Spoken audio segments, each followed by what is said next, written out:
located at the ends of the seat rows on both the east and west sides. All these exits will lead you to the main hallway stairways, going down to the main entrance and out to the flagpole area. A quick guide. If you are on the south side of the gallery, turn right as you go through the emergency exit. If you are on the north side, turn left. Both will lead you towards the main hallway stairways. If you are seated at the rostrum, your nearest exits are on the north and south sides, leading directly to the rear entrance lobby and out to the helipad area. Finally, if you are unable to leave the plenary hall, do not panic.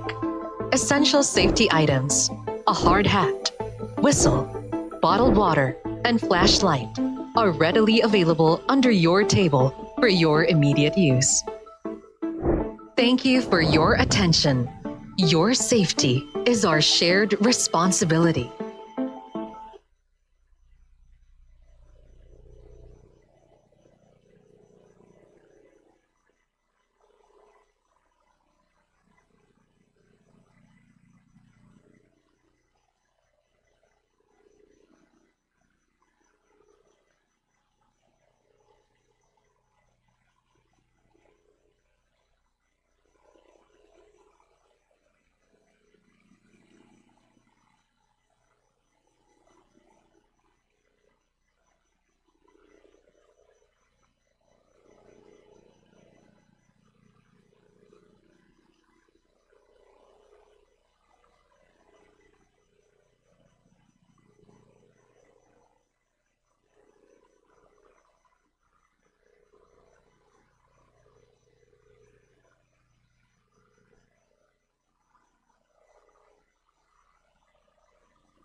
The session is now called to order. Please stand for the singing of the national anthem.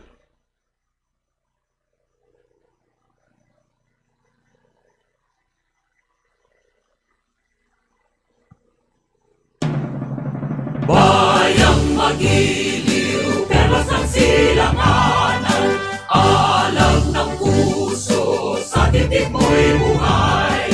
Lupang hinirang, duyan ka ng magiting, sa manlulupit, di ka masisingil, sa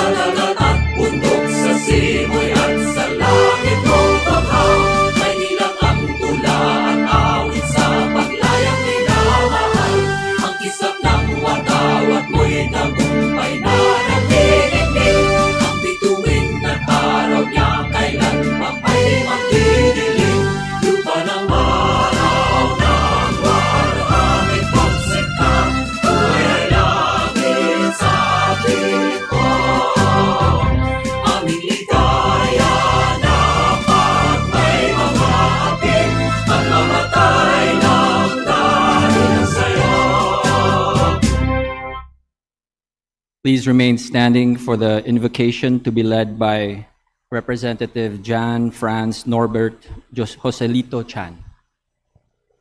In the name of the Father, of the Son, of the Holy Spirit. Almighty God, our Father, as we begin another day in the service of our nation, we come before you with humility and gratitude. We thank you for the privilege of representing our fellow Filipinos. Out of more than 100 million citizens, each of us has been entrusted with a rare responsibility to help shape the future of our republic. Lord, remind us that the work we do in this chamber is greater than ourselves. The bills we pass, the budgets we approve, the policies we debate, and the oversight we exercise will be felt not only today, but by generations yet to come. Long after our names are forgotten, the consequences of our decisions may still be shaping the lives of Filipino families. Grant us, therefore, the wisdom to think beyond the next headline, the next election, or the next political victory. Help us think instead of the nation we hope to leave behind. Give us the courage to choose what is right over what is easy. Give us the discipline to study the issues before us carefully and the humility to recognize that good ideas can come from any corner of this house. Teach us to disagree without hatred, to debate without disrespect, and to work together without surrendering our principles. Remind us that while we may come from different regions, parties, and beliefs, we all share one flag, one constitution, and one people to serve. Lord, let us never underestimate the power of a single act of public service. A law can change a life, a scholarship can change a family, a bridge can transform a community, a hospital can save a future, and a government that earns the trust of its people can help build a stronger nation for generations to come. May we always be worthy of the trust that has been placed in us. Bless us, O Lord. Bless every member of this house, our officers and employees, and all those who work tirelessly in service of the Filipino people. Bless our country, especially those who struggle, those who hope, and those who continue to believe in a better future for themselves and their children. And bless the Republic of the Philippines. May the work of our hands contribute, in whatever small way, to building a nation that is more just, more compassionate, and more worthy of the dreams of its people. In your holy name we pray. Amen. Maayong hapon ka natong tanan. Majority Leader. Mr. Speaker, I move to call the roll of members. The Secretary General is directed to call the roll of members. Roll call of members. Honorable Representatives. Abalos. Abante. Asidre. Acop. Acosta. Adyong. Advincula. Agaraw. Agyaw. Alano. Alba. Albano. Almario Chino Miguel. Almario Dennis. Almonte. Alvarez Jose. Alvarez Mercedes. Amante. Amatong. Angara. Angeles. Aquino.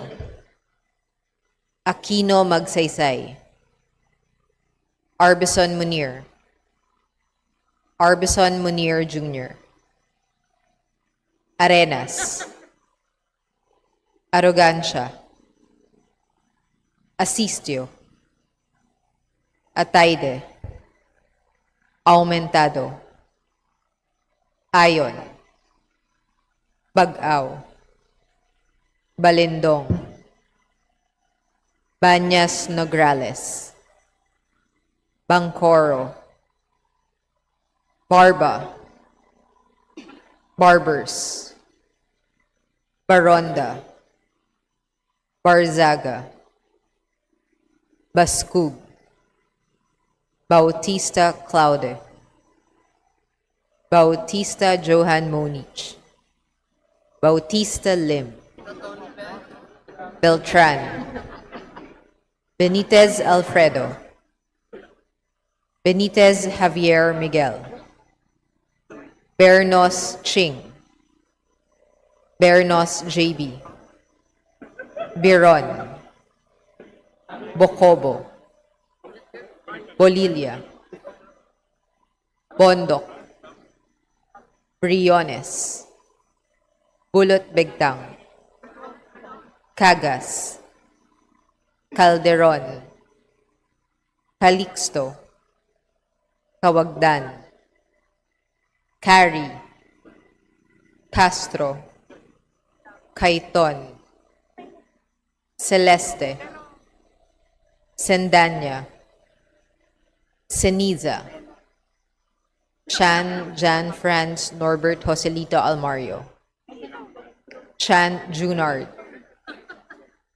Chua, Chuatay, Chungalao, Ko, Popular, Cojuangco Jaime Eduardo Mark, Cojuangco Mark, Poliantes, Corvera, Cruz Agatha, Cruz Ricardo, Cruzado, Pua, Dagoo,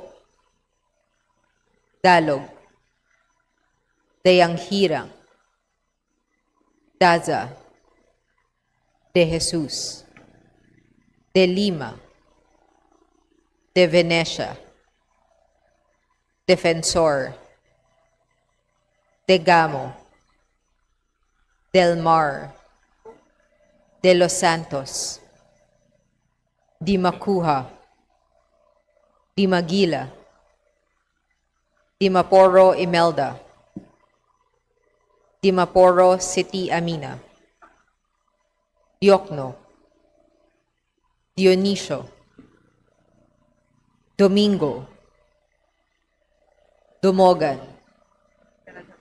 Duterte Harold James, Duterte Omar Vincent, Duterte Paulo, D. Faustino,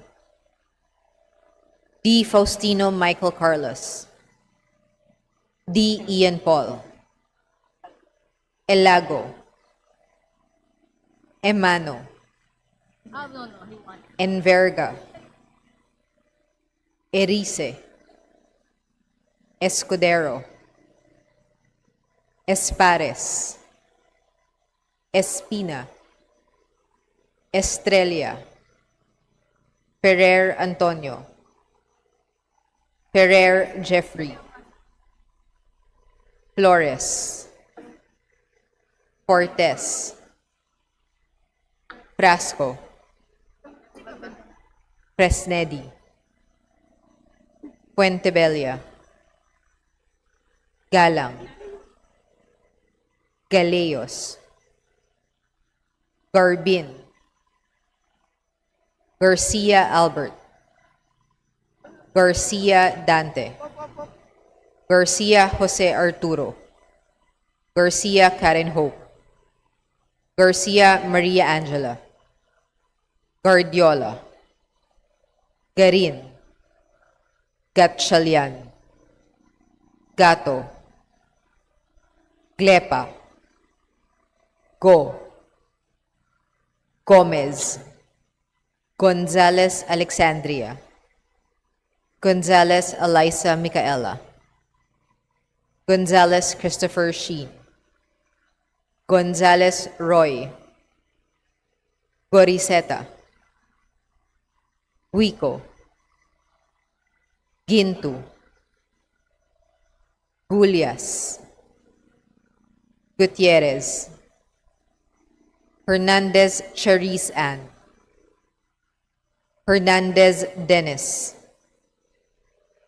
Hernandez Ferdinand, Hernandez Ramil, Hofer Hasim, Horibata, Ismula, Iway, Javier, Po Antonio, Po Elisa, Ko Wilton, Kong Hoon, Ko, Labad Labad, Lacson, Lagbas. Lagdameo Jose Manuel. Lagdameo Monique Yasmin Maria. Lagman. Lagon Daphne. Lagon Sunny. Lara. Lazatin. Ledesma. Legacion. Legarda. Legazpi. Leviste. Libanad. Lopez. Loria. Loyola. Luistro. Lumayag. Makapagal Arroyo. Makasait. Maceda. Madrona. Malapitan. Mangudadatu. Maniquis. Marañon. Marcoleta. Marcos. Marquez. Mastura. Matibag. Matugas. Mendoza. Mercado. Mercado Revilla. Miraflores. Momo. Montes. Nava. Nazal. Nisay. Nolasco. Oamenal Henry. Oamenal Sancho Fernando. Olivares. Ongchuan. Ordanes. Oreta. Ortega. Oano Dizon. Padiernos. Panaligan. Pancho. Panotes. Pascual. Perez. Pimentel. Plaza. Pleito. Poe. Primicias Agabas. Pumarin. Puno. Kimbo. Rama. Recto. Rehencia. Remulia. Revilla Brian. Revilla Ramon Jolo. Ridon. Rivera. Robes. Rodriguez Eulogio. Rodriguez Maximo. Rodriguez Rufus. Roman. Romualdez Andrew Julian. Romualdez Ferdinand Martin. Romualdez Yeda Marie. Romualdo. Romulo. Roque. Sagarbaria. Sakaluran. Salceda. Sally. Salvacion. Salvador. Salvame. San Fernando. Santos Maria Alana Samantha. Santos Mark Anthony. Shimura. Singson Richelle. Singson Ronald. Singson Mihan. Solon. Soriano. Suwan. Swansing Bella Vanessa. Swansing Micaela Angela. Suarez. Suntay. Talyado. Tan Aman. Tan Joseph. Tan Keith Micah. Tan Reynolds Michael. Tan Samir. Tan Stephen James. Tan Shai. Tan Watko. Toriela. Teodoro. Tereng. Teves.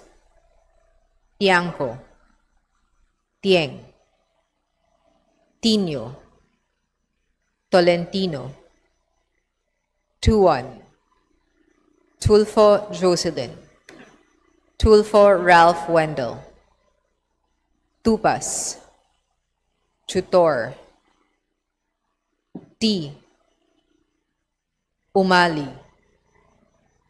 Ungab, Uy De Carlo, Uy Roberto, Valeriano, Vargas, Vargas Alfonso, Veloso, Veloso Tuazon, Vergara, Villa, Villafuerte Miguel Luis, Villafuerte Vincenzo Renato Luigi, Villanueva, Villarica, Violago, Yamsuan, Yap Arthur, Yap Christopherson, Yap Eric, Yap John Gisnell, Yatko, Inares, U. Jazel Victoria, U. Joseph Kim, Yulo, Zamora Maria Carmen, Zamora Isabel Maria, Zubiri.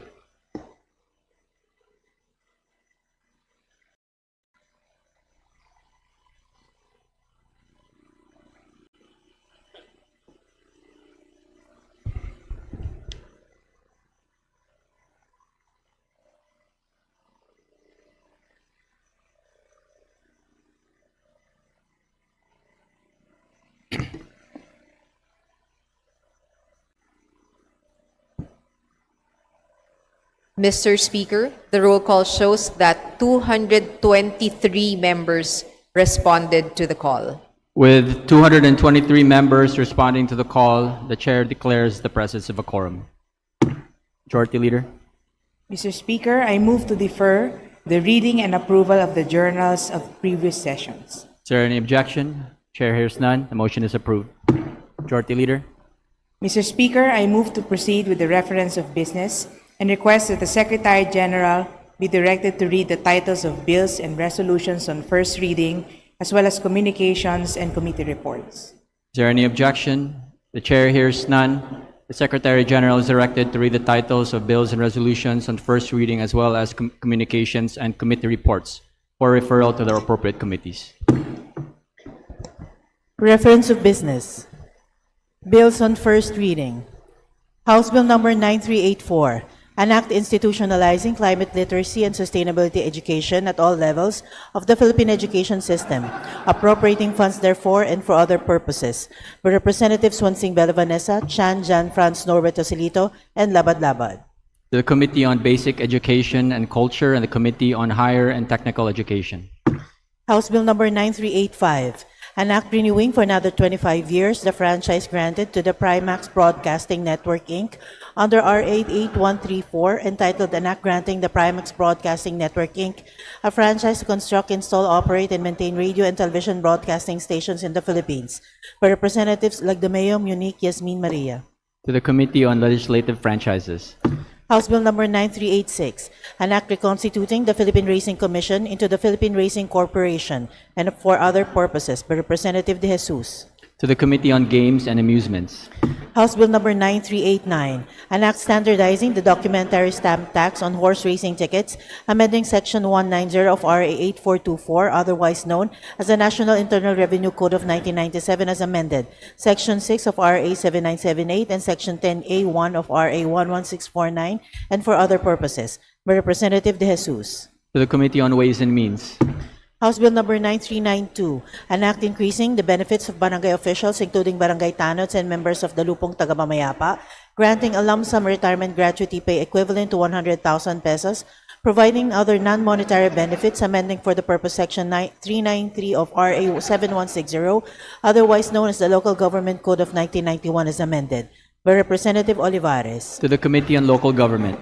House Bill number 9393, an act instituting a national comprehensive program on autism spectrum disorder and for other purposes by Representative Olivares. To the Committee on Health and Special Committee on Persons with Disabilities. House Bill number 9394, an act promoting the inclusive development and well-being of children with special needs, providing for comprehensive support systems and for other purposes by Representative Olivares. To the Committee on Welfare of Children. House Bill number 9395, an act strengthening transparency, accountability, and digital literacy to combat disinformation, misinformation, malinformation, and coordinated inauthentic behavior online, recognizing an independent multi-sectoral ethical body without infringing on freedom of speech and the press and for other purposes. By Representative Olivares. To the Committee on Public Information and the Committee on Information and Communications Technology. House Bill number 9396, an act establishing a satellite campus of the Visayas State University in Javier, Leyte, by Representative Cari. To the Committee on Higher and Technical Education. House Bill number 9398, an act regulating the production, importation, sale, distribution, provision, use, recovery, collection, recycling, and disposal of single-use plastic products, by Representative Colliantes. To the Committee on Ecology. House Bill number 9399, an act revising the charter of the Philippine Normal University, declaring it as the National University for Teacher Education and for other purposes, by Representatives Romualdez Ferdinand Martin, Romualdez Yademari, and Isidre. To the Committee on Higher and Technical Education. House Bill number 9400, an act providing priority employment opportunities for barangay officials who have completed their terms of office in LGUs and national government agencies, subject to civil service eligibility and for other purposes, by Representative Plato. To the Committee on Civil Service and Professional Regulation. House Bill number 9401, an act providing comprehensive government support and benefits for children with critical illnesses and for other purposes, by Representative Plato. To the Committee on Health. House Bill number 9402, an act declaring May 20 of every year a special non-working holiday in the municipality of Tudela, province of Cebu, in commemoration of its founding anniversary, by Representative Frasco. To the Committee on Local Government. House Bill number 9403, an act revising the charter of the Philippine Normal University, declaring it as the National University for Teacher Education and for other purposes, by Representatives Sendanya, Diokno, Ismula, and Bagao. To the Committee on Higher and Technical Education. House Bill number 9404, an act providing for the employment of nurses, assigning at least one registered nurse for every unserved or underserved barangay in the Philippines, and for other purposes, by Representative Zamora Isabel Maria. To the Committee on Local Government. House Bill number 9405, an act amending RA 8178 as amended to restore the regulatory and stabilization functions of the National Food Authority, strengthen direct farmer subsidies, ensure the active participation of civil society and people's organizations, and for other purposes, by Representatives Ismula, Diokno, Sendanya, and Bagao. To the Committee on Agriculture and Food. House Bill number 9406, an act imposing windfall profits tax on petroleum companies and aggregate retailers during national energy emergency and for other purposes, by Representative Suwan. To the Committee on Ways and Means. House Bill number 9407, an act granting civil service eligibility to long-term casual employees in government, creating special permanent positions, providing for appropriations and for other purposes, by Representatives Chan, Jan, Franz Norbert Osilito, and Garbin. To the Committee on Civil Service and Professional Regulation. House Bill 9408, an act strengthening flexibility in beneficiary designation and expanding retirement benefit options under the SSS, amending for the purpose RA 11199, otherwise known as the Social Security Act of 2018, by Representatives Chan, Dan, Franz, Norbert Osilito, and Garbin. To the Committee on Government Enterprises and Privatization. House Bill number 9409, an act institutionalizing a national coaches and trainers registry and certification program under the Philippine Sports Commission and the TESDA, providing standards for basic safety and sports competency certifications and for other purposes, by Representative Singson Mihan. To the Committee on Youth and Sports Development. House Bill 9410, an act removing VAT and other national taxes imposed on electricity consumption, amending for the purpose the National Internal Revenue Code of 1997 as amended, and other related laws to provide zero electricity tax on residential consumers and for other purposes, by Representative Barzaga. To the Committee on Ways and Means. House Bill number 9411, an act protecting senior citizens from various forms of fraud through information dissemination and providing mechanisms therefore, by Representative Nisay. To the Committee on Senior Citizens. House Bill Number 9412, an act penalizing the malicious and deliberate dissemination of false information that undermines public order or national security, strengthening regulations on fake news through digital platforms and for other purposes. By Representative Nisay. To the Committee on Public Information and the Committee on Information and Communications Technology. House Bill Number 9413, an act providing for a free financial education to OFWs and their families. By Representative Nisay. To the Committee on Overseas Workers Affairs. House Bill Number 9414, an act declaring the University of Eastern Philippines as a national university for sustainability studies and appropriating funds therefor. By Representative Asidre. To the Committee on Higher and Technical Education. House Bill Number 9415, an act strengthening social protection and support for parents and primary caregivers of children with disabilities, providing benefits and privileges, appropriating funds therefor, and for other purposes. By Representative Lopez. To the Special Committee on Persons with Disabilities. House Bill Number 9416, establishing the Bugalyon Medical Center in the Municipality of Bugalyon, Province of Pangasinan. By Representative Kongwangko Mark. To the Committee on Health. House Bill Number 9417, an act recognizing and regulating the use of motorcycles as PUVs and for other purposes. By Representative De Lima. To the Committee on Transportation. House Bill Number 9418, an act strengthening the disability and survivorship benefits of the Philippine National Police, amending for the purpose RA 6975, otherwise known as the Department of the Interior and Local Government Act of 1990, as amended by Republic Act Number 8551. By Representative Yap Eric. To the Committee on Public Order and Safety. House Bill Number 9419, an act granting a 10-day bereavement leave with full pay to all employees in the private and public sectors and for other purposes. By Representative Yap Eric. To the Committee on Labor and Employment and the Committee on Civil Service and Professional Regulation. House Bill Number 9420, renaming Badeo Barrio School in Badeo, Kibungan, Benguet to Nogpos Elementary School. By Representative Yap Eric. To the Committee on Basic Education and Culture. House Bill Number 9421, renaming Lanipio Barrio School in Takadang, Kibungan, Benguet to Janicio Aligang Elementary School. By Representative Yap Eric. To the Committee on Basic Education and Culture. House Bill Number 9422, an act simplifying the documentary requirements for accessing government financial assistance and for other purposes. By Representative Soriano. To the Committee on Social Services.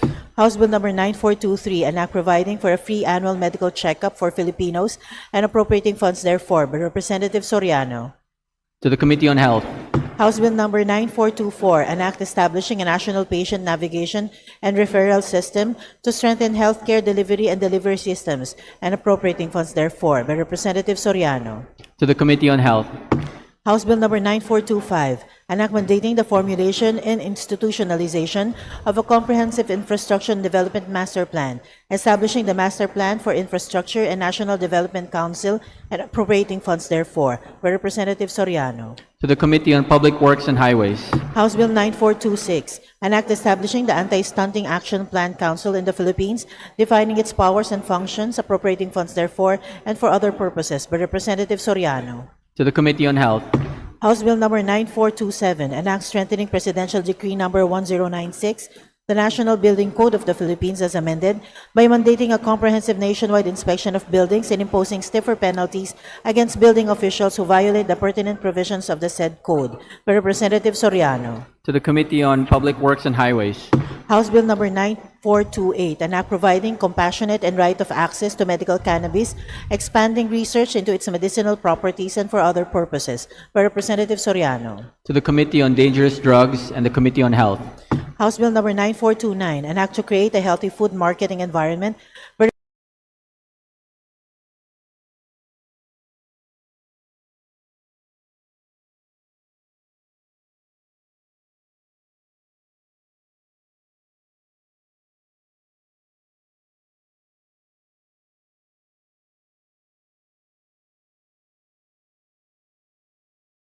House Bill Number 9430, an act providing for a mandatory immunization program, repealing for the purpose RA 10152, otherwise known as the Mandatory Infants and Children Health Immunization Act of 2011. By Representative Acop.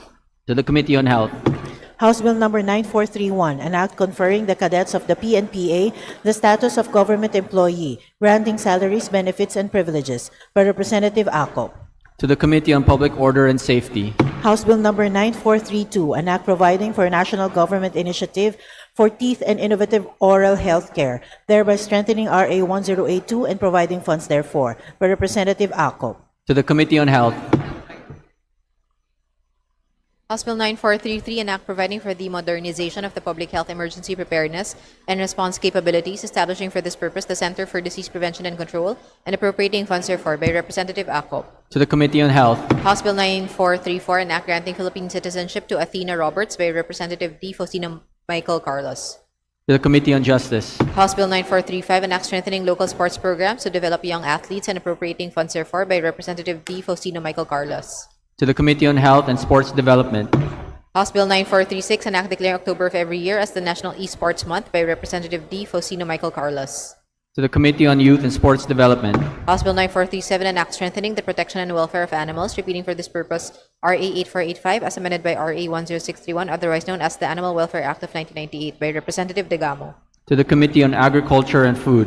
House Bill 9438, an act institutionalizing the establishment of 24/7 public libraries or learning hubs in all cities and clustered municipalities in the country to provide safe, sustainable, and accessible public study spaces and for other purposes. By Representative Degamo. To the Committee on Basic Education and Culture. House Bill 9439, an act enhancing the resiliency and adaptability of farmers to adverse weather and climate events by institutionalizing the use of crop climate calendars, equipping farmers for climate-sensitive decision-making, and providing access to localized weather and climate information. By Representative Degamo. To the Committee on Agriculture and Food. House Bill 9440, creating a Community Environment and Natural Resources Office in Badian, Cebu to cater to environmental and natural resources matters in the 7th District of Cebu. By Representative Calderon. To the Committee on Natural Resources. House Bill 9441, renaming the Lapu-Lapu City District Hospital in the city of Lapu-Lapu to Lapu-Lapu City Hospital. By Representative Chan Junard. To the Committee on Health. House Bill 9442, renaming the Santa Rosa Community Hospital located in Olango Island, Lapu-Lapu City to Lapu-Lapu City Hospital, Olango. By Representative Chan Junard. To the Committee on Health. House Bill 9443, an act strengthening open data governance and disaster resilience through the institutionalization of Open Data Philippines and for other purposes. By Representative Garcia Karen Hope. To the Committee on Information and Communications Technology. House Bill 9444, an act amending RA 10121, otherwise known as the Philippine Disaster Risk Reduction and Management Act of 2010 by institutionalizing a mandatory annual community-level evacuation drill and readiness program and for other purposes. By Representative Garcia Karen Hope. To the Committee on Disaster Resilience. House Bill 9445, an act strengthening RA 11223, otherwise known as the Universal Healthcare Act, by institutionalizing telehealth services, establishing rural telehealth centers, and providing community-based training programs for indigenous and rural health workers. By Representative Garcia Karen Hope. To the Committee on Health. House Bill 9446, an act modernizing the definition of rape, strengthening protection against sexual violence, and rationalizing penalties. By Representative Garcia Karen Hope. To the Committee on Revision of Laws. House Bill 9447, an act strengthening health and policy-based responses to violence against women and children by mandating the establishment of women and children protection units and desks nationwide, appropriating funds therefore and for other purposes. By Representative Garcia Karen Hope. To the Committee on Health. House Bill 9448, an act strengthening the protection of children's personal data in digital and online environments, amending for the purpose RA 10173, otherwise known as the Data Privacy Act of 2012, by Representative Garcia Karen Hope. To the Committee on Welfare of Children. House Bill 9449, an act regulating the malicious use of synthetic media and deepfakes, providing civil remedies and criminal penalties, therefore establishing content-neutral platform obligations, and for other purposes. By Representative Garcia Karen Hope. To the Committee on Information and Communications Technology. House Bill 9450, an act expanding the use of the Legal Assistance Fund and the Agarang Kalinga at Saklolo para sa mga OFWs na nangangailangan fund, establishing a global network of retained legal counsels and a 24/7 legal crisis hotline, amending for the purpose Section 26 of RA 8042, otherwise known as the Migrant Workers and Overseas Filipinos Act of 1995 as amended, and Section 13 of RA 11641, otherwise known as the Department of Migrant Workers Act, by Representative Garcia Karen Hope. To the Committee on Overseas Workers Affairs. House Bill 9451, an act institutionalizing an emergency medical services system, creating for the purpose the National EMSS Council and appropriating funds therefore, by Representative Nisay. To the Committee on Health. House Bill 9454, an act institutionalizing the establishment of local housing boards in all LGUs, providing for its powers and functions, amending for the purpose RA 7160, otherwise known as the Local Government Code of 1991 as amended, by Representative Rama. To the Committee on Local Government. House Bill 9455, an act abolishing the Optical Media Board created under RA 9239, transferring its powers and functions to the Intellectual Property Office of the Philippines, and for other purposes, by Representative Rama. to the Committee on Public Information and the Committee on Government Reorganization, House Bill 9456, an act institutionalizing and expanding the coverage of the Sustainable Livelihood Program of the DSWD, strengthening its institutional arrangements and field implementation capacity, appropriating funds therefore and for other purposes, by Representative Kaiton. to the Committee on Social Services, House Bill 9457, declaring June 15 of every year as a special non-working holiday in Bontoc, Southern Leyte, to commemorate its foundation anniversary, by Representative Mercado. to the Committee on Local Government, House Bill 9458, mandating the construction of academic, research, and support services facilities of Southern Leyte State University, Maasin City Campus, by Representative Mercado. to the Committee on Higher and Technical Education, House Bill 9459, an act providing for universal free internet access to all Filipino citizens nationwide, establishing the National Free Internet Program and appropriating funds therefore, by Representative Mercado. to the Committee on Information and Communications Technology, House Bill 9460, an act simplifying documentary requirements for accessing government financial assistance and for other purposes, by Representative Nisay. to the Committee on Social Services, House Bill 9468, an act establishing the Philippine Open Law System, providing for a free, consolidated, updated, and accessible public database of Philippine laws, rules, regulations, and jurisprudence, institutionalizing safeguards for AI-assisted legal information services, appropriating funds therefore and for other purposes, by Representative Benitez Javier Miguel. to the Committee on Justice, Resolutions. House Resolution 1050, resolution urging the Committee on Aquaculture and Fisheries Resources to conduct an investigation in aid of legislation on the presence of commercial fishing vessels within municipal waters and its adverse impacts on the livelihood and subsistence of small-scale fisherfolk, as well as on marine ecosystems and the environment, by Representatives Elago, Tino, and Co. to the Committee on Rules, House Resolution 1051, resolution directing the Committee on Energy and the Committee on Aquaculture and Fisheries Resources to conduct a review and investigation in aid of legislation on the impact of offshore wind energy projects in the Bicol region on the livelihoods of small-scale fisherfolk, by Representatives Elago, Tino, and Co. to the Committee on Rules, House Resolution 1052, a resolution congratulating and commending the Marikina footwear designers and manufacturers for their outstanding victory in the 15th International Footwear Design Competition held in Guangzhou, China, by Representative Kingbo. to the Special Committee on Creative Industries, House Resolution 1053, resolution urging the DOH to operationalize RA 11959, otherwise known as the Regional Specialty Centers Act, through the establishment of a brain and spine specialty center in the province of Capiz and to include the necessary funding, therefore, in the General Appropriations Act, by Representative Gintu. to the Committee on Health, House Resolution 1054, resolution congratulating and commending the 25 top-notchers from Pangasinan State University for their outstanding performance in the March 2026 licensure examination for professional teachers, by Representative Coangco Mark.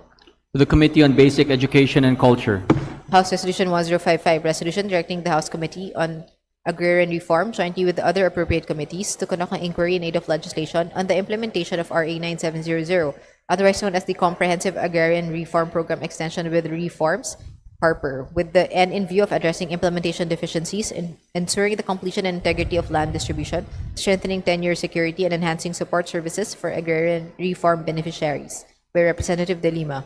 to the Committee on Rules, House Resolution 1056, resolution urging the President of the Philippines through the DFA to initiate the rejoining of the Republic of the Philippines to the Rome Statute of the International Criminal Court and expressing the full support of Congress, therefore, by Representative De Lima.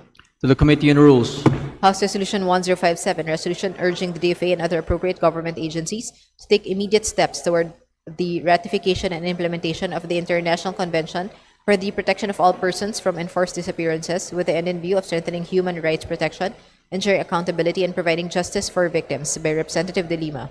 to the Committee on Human Rights, House Resolution 1058, resolution commemorating the National Daycare Workers Week and expressing profound recognition and appreciation for the dedicated service and significant contributions of daycare workers in nurturing early childhood care and development, by Representative Erice. to the Committee on Welfare of Children, House Resolution 1059, resolution urging the Committee on Health of the House of Representatives to conduct an inquiry in aid of legislation into the implementation and effectiveness of the schistosomiasis control and elimination program of the DOH, with the end in view of further strengthening the program and eradicating the chronic parasitic disease that continues to afflict many Filipinos, particularly subsistence farmers, fisherfolk, and their children in rural communities across 28 provinces in the Visayas and Mindanao, by Representatives Libanan and Gonzales Christopher Sheen. to the Committee on Rules, Communication, letter dated May 18, 2026 of the BSP Bank Officer 6, Office of the General Counsel and Legal Services, transmitting to the House of Representatives duly certified copies of certain BSP issuances. To the Committee on Banks and Financial Intermediaries. Subpoena duces tecum. Pursuant to Section 153, Rule 24 of the Rules of the House of Representatives, transmitting the subpoena duces tecum issued by the Office of the Ombudsman for the following. FF-C-APR-26-0277 dated April 17, 2026. FF-C-JAN-26-0029 and FF-C-JAN-26-0067 dated April 27, 2026 and FF-C-DC-25-0333 and FF-L-JAN-26-0002 dated April 28, 2026. Pursuant to Sections 155 and 156, Rule 24 of the Rules of the House, transmitting the subpoena duces tecum dated April 16, 2026, issued by the Office of the Ombudsman, Re FF-C-JAN-26-0076. Committee reports. Committee Report 354, submitted by the Committees on Higher and Technical Education and Appropriations on House Bill 9467. Committee Report numbers 355 and 356, submitted by the Committee on Youth and Sports Development and House Resolution numbers 1060 and 1061, respectively. Committee Report numbers 357, 358, 359, 360, 361, 362, 363, 364, 365, 366, 367, 368, 369, 370, 371, 372, 373, 374, 375, 376, 377, 378, 379, 380, 381, 382, 383, 384, 385, 386, 387, 388, 389, 391, 392, 393, 394, 395, 396, 397, 398, 399, 400, 401, 402, 403, 404, 405, 406, 407, 408, 409, 410, 411, 412, 415, 416, submitted by the Committees on Tourism and Appropriations on House Bill numbers 9479, 9480, 9481, 9482, 9483, 9484, 9485, 9486, 9487, 9508, 9509, 9510, 9511, 9512, 9514, 9515, 1670, 1671, 1673, 9516, 9517, 9518, 9519, 9520, 9523, 9524, 9525, 9526, 9527, 9528, 9529, 9530, 9531, 9533, 9534, 9535, 9536, 9537, 9538, 9539, 9540, 9541, 9542, 9543, 9544, 9545, 9546, 9547, 9548, 9549, 9550, 9551, 9552, 9553, and 9554, 9568, 9569, respectively.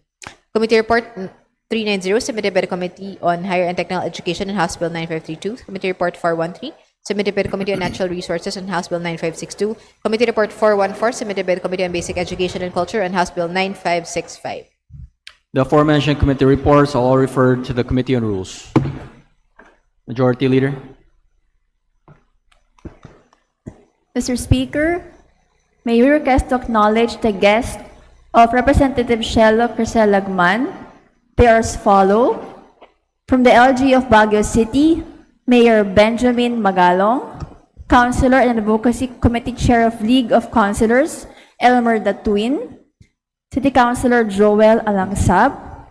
From the Smoke-Free Task Force of Baguio City, Celia Flor Brillantes, City Health Officer, Daryl Kim Longid, Public Order and Safety Division Chief, Rufino K. Madlon, Community Enforcement Coordinator, Donabel Panes, Tobacco Control Program Coordinator, Albert M. Payan, Engineer and Chief Environmental and Sanitation Division, Joshua Daniel Rivera, Communication Management Officer.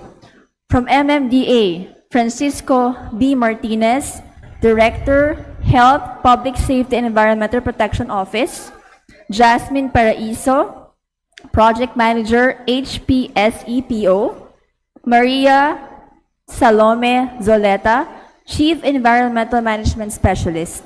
From Pasig City, Edwin Edgar Jose Magno, Tobacco Control Nurse Coordinator, Maria Tosca Camille Villegas, Assistant Nurse Coordinator. From Pateros, Chevely Reyes, Tobacco Control Coordinator. From Sorsogon, Mark Jason Hamisola, City Councilor. And organizations, they are as follow: Philippine Smoke-Free Movement, Philippine Legislators Committee on Population and Development, Child Rights Network, Social Watch Philippines, Campaign for Tobacco-Free Kids, Health Justice Philippines, Action for Economic Reforms, Action on Smoking and Health Philippines, Aktibong Kilusan tungo sa Iisang Bayan Philippines, Association of Pre-Law Students, UP Baguio, Assortage, Bukluran ng Progresibong Kabataan Kaligayahan, Duhat Youth, Explain Philippine Organization Incorporated, Junior Marketing Society, PUP Quezon City, Mandaluyong Ladies Bikers, Parents Against Vape, PETA Arts Zone, Quezon City District 2 PTA Federation, and Southeast Asia Tobacco Control Alliance. Mr. Speaker. To the guest of Representative Lagman, welcome to the House of Representatives. Let's give him a round of applause. Thank you for your visit. Majority Leader.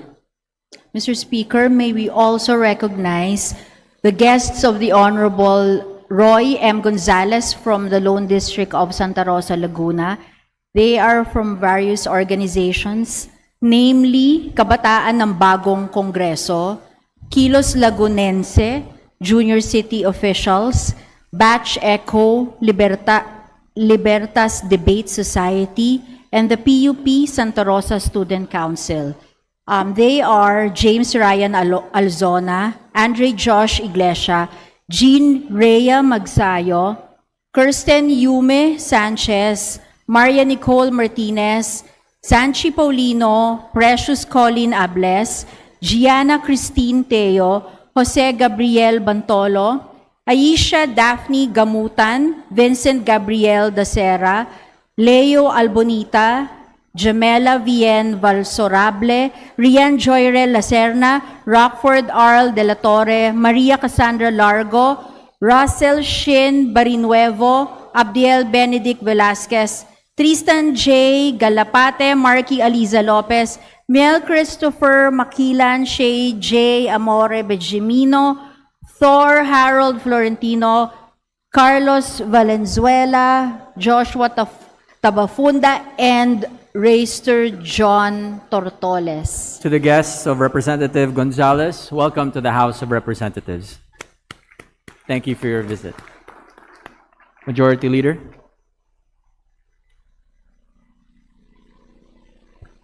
Mr. Speaker, may we also recognize the guests of Honorable Ruth Magondadato Sakaluran, Representative 1st District Sultan Kudarat, the Sangguniang Kabataan Chairpersons from the Municipality of Isulan, Province of Sultan Kudarat. We have here our Sangguniang Kabataan Chairpersons, Nor Salik Abid Kalipa, Barangay Kalawag 2. Renalyn Sandigo Amigos, Barangay Lagandang, J.R. C. Poras, Barangay Lotilia, Jeboy Bulion Fuentes Pina, Barangay Tayugo, Shaima Silongan Sendad, Barangay Lagilayan, Apple May Legario Leguesen, Barangay Impao, Binbads Alamada Galmak, Barangay Bual. Mr. Speaker. To the guest of Honorable Ruth Mangudadatu Sakaluran, welcome to the House of Representatives.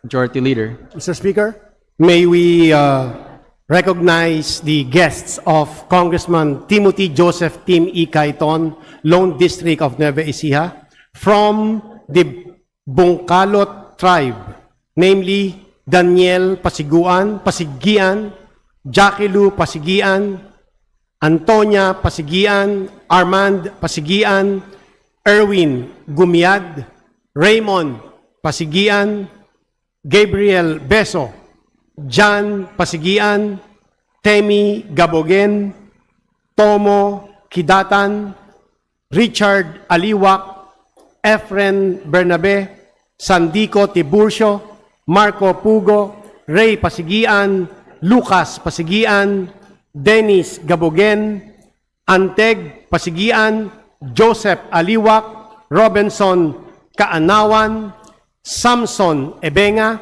Johnny Pasigian, Edward Gabogen, Ernesto Diginat, Leonard Pasigian, Sami Pasigian, Lorenzo Kidatan, Ernesto Umpatang, Rudy Umpatang, Pedro Kawad, Elson Gabogen, Ronald Pasigian, Roberto Diginat, Lilibet Gumiad, Gideon Teves, Nomer Gumiad, Bagli Kabinangan, and Anton Aiden Pasigian. To the guests of Representative Timothy Joseph Kaiton, welcome to the House of Representatives. Majority Leader. Mr. Speaker, we'd like to welcome and recognize the guests of the Honorable Sarah Jane Elago, Party List Representative of Gabriela Women's Party List, visitors from Bahaghari, Metro Manila Pride, Stonewall Philippines, BGLAD, BPO employees, gays, lesbians, and allies for genuine acceptance and democracy, drag queens, transmasculine PH, rainbow rights, and Puksa. These are the following: Angel Teresa, Faith Christine Bengero, Maxine Santos, Rowelyn Altura, Carla Nicoco, John Edgy Maglano, Mark Daniel Bolima, Randy Goyapal, Bernardo Abraham, Clyde Altar, Corina Espadilla, Eleazar Anaya, Wilmer Mateo Jr., Rustom Lamundao, Blue Jared de Dedicatoria, Makyo Katekista, Kim Manalo, Gian Matthew Rebulado, Gabriela Shilang, TSN Drag, Valentino Maximo, and Pura Luca Vega. Mr. Speaker. To the guests of Gabriela Women's Party List Representative Sarah Jane Elago, welcome to the House of Representatives. Majority Leader. Mr. Speaker, we would like to acknowledge and welcome the guests of Honorable Jose Manuel F. Alba of the 1st District of Bukidnon, officials of Bukidnon 2 Electric Cooperative Inc. or Buseco, Mr. Christopher A. Dulfo, the General Manager of Buseco, Ms. Ethel May Rubio, Mr. Ray Ann Baul, Mr. Mike Don Falarcuna, Ms. Hazel De Puerto, and Ms. Berna Casino. To the guests of Representative Jose Manuel Alba, welcome to the House of Representatives. Thank you for your visit. Majority Leader.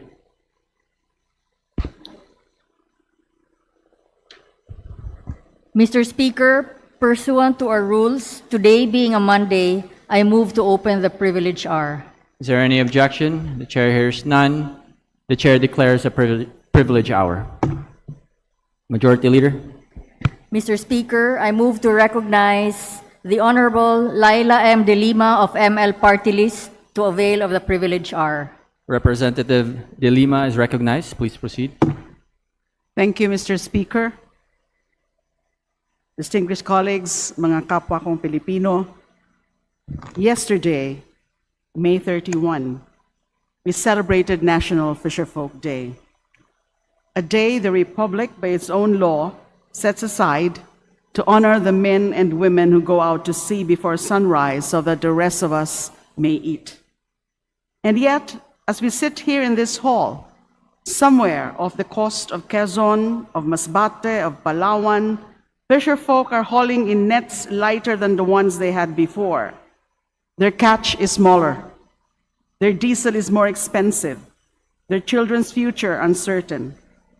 Mr. Speaker, more than one in four Filipino fisherfolk live below the poverty line, nearly twice the national rate. Together with the farmers, they are the poorest basic sectors in the country. The people who put fish on our tables cannot afford to eat fish themselves. Nakapanlulumong katotohanan.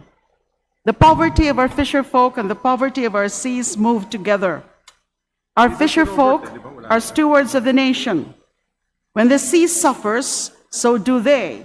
When they suffer, so does the sea. Masipag sila, pero mahirap pa rin sila. They work with hands calloused and hearts determined. Yet poverty follows them like the tide. Meron silang ambisyon para sa kanilang pamilya, pero kailangan unahin ang kanilang pang-araw-araw na gastusin. Their dreams for tomorrow clash with the hunger of today. Maaring pagsabayin ang pangarap at ginhawa, Mr. Speaker. At tungkulin din natin gawing ito totoo para sa kanila. Dreams and dignity need not compete. The law must make this possible. Mahirap po sila dahil ang sistemang dapat sana'y pumoprotekta sa kanila ay umiiwas ng tingin. Institutions look away. Officials look away. The law itself is rendered powerless by the silence of those who soar to enforce it. Ang mga tao't institusyon may tungkuling ipagtanggol ang mga karapatan nila sa karagatan, sa trabaho, at sa disenteng pamumuhay ay patuloy silang pinababayaang madala na lamang ng agos ng kahirapan at karahasan. Madam Speaker, or Mr. Speaker, I ask my colleagues to look at this map. These red dots represent detections of apparent commercial fishing activity. While not conclusive on their own, they point to a serious concern that some of this activity is occurring within municipal waters, the 15-kilometer zone supposedly reserved for small-scale fisherfolk. In March of this year alone, 3,853 alleged intrusions were recorded, the highest monthly total in at least 5 years. On average, more than 70 violations every single day. A visible record of a law being broken openly, repeatedly, at scale, while small fisherfolk sa kanilang maliit na bangka watch their livelihood disappear into bigger vessels' holds. The state sees these dots too. We have the satellites. We have the vessel monitoring data. We have the fisheries code.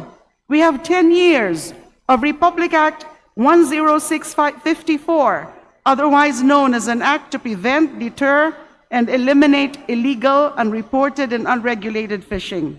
Nandyan ang batas. Lacking is the courage to enforce it. No political will. The silence of institutions is never neutral. Silence is a choice. And in the case of our fisherfolk, silence does not serve them. Silence enables their abuse and suffering. Silence amplifies their hunger and poverty. Mr. Speaker, 87% of our marine fisheries are classified as overfished. The average daily catch of a municipal fisher has fallen from 5 kilos in 2010 to 4 kilos today. 1 kilo less every day for a family already eating less than they should. And yet we have reason to hope. 2 months ago, the province of Palawan became the first in the Philippines to ban all commercial fishing inside its municipal waters by ordinance. Bawal nang manghimasok ang commercial vessels sa 15 kilometers. Mr. Speaker, kung kaya ng isang lalawigan, bakit hindi kaya ng isang kongreso? I rise today, therefore, to ask this chamber to enact further legislation that recognizes our fisherfolk as rights holders, not as recipients of the state's generosity, but as citizens to whom it owes a duty. What we ask from this Congress rests on 3 principles. First, the spaces our fisherfolk depend on their municipal waters and the coastal lands where they have lived for generations must remain a protected space without exception, without negotiation. Hindi dapat payagang manghuli ng isda ang malalaking bangka sa municipal waters. Second, the fisheries laws already in place must be enforced consistently by our duty bearers with integrity at every level, not negotiated, not delayed, not studied further, enforced. Third, our fisherfolk must be treated as partners in shaping government policy, not mere recipients of it. Buhay ng mga mangingisda natin ang nakasalalay dito. Nararapat na kinukonsulta sila sa mga polisiya at programang sila ang primaryong benepisyaryo o primaryong mag-aagrabyado. This is what the Constitution requires of it when it speaks of social justice. Ang batas ay hindi handog sa mangingisda sa kanilang araw. Ito po ay utang ng Republika na matagal nang dapat bayaran. Mr. Speaker, distinguished colleagues, the measure of justice in this republic is not how loudly we praise the poor on a day like today. It is whether the law stands with them on every other day of the year, when the boat goes out before dawn, when the net comes back lighter. Hindi limos ang hinihingi ng ating mga mangingisda. Katarungan po ang hinihingi nila. Kakabit ng katarungan ito ang kanilang kabuhayan, karapatan, kinabukasan. For the millions who feed this nation and who on National Fisherfolk Day still struggle to feed themselves, let this Congress stand with them. Maraming salamat po, Mr. Speaker. Thank you very much. Majority Leader.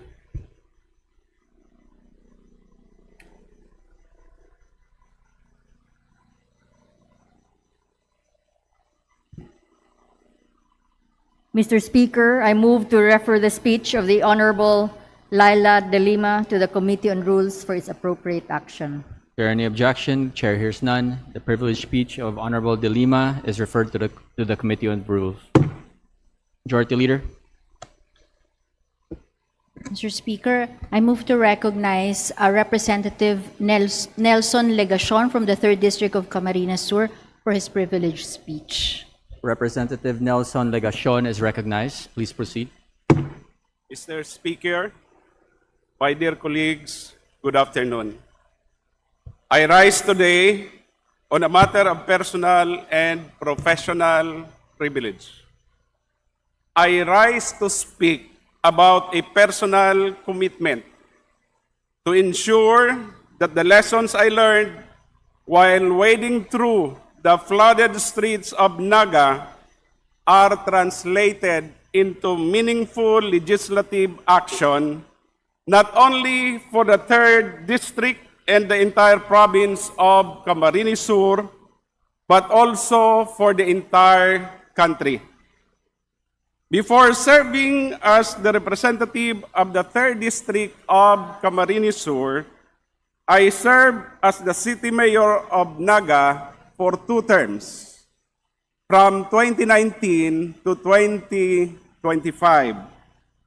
I therefore know the sleepless nights of a local chief executive when typhoons come, more so when the rain does not stop, when areas start flooding.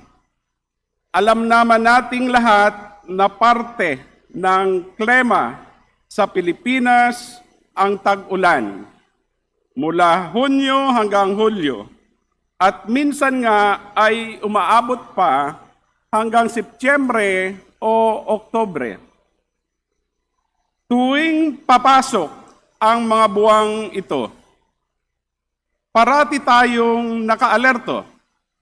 However, the truth is, the real work of flood control should be happening long before the first drop of rain falls.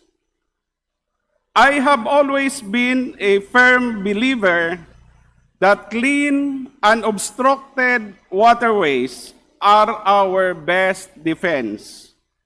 Simple lang ang logic natin. Kung walang nakabara sa mga sapa at ilog, ang tubig ay may madadaluyan.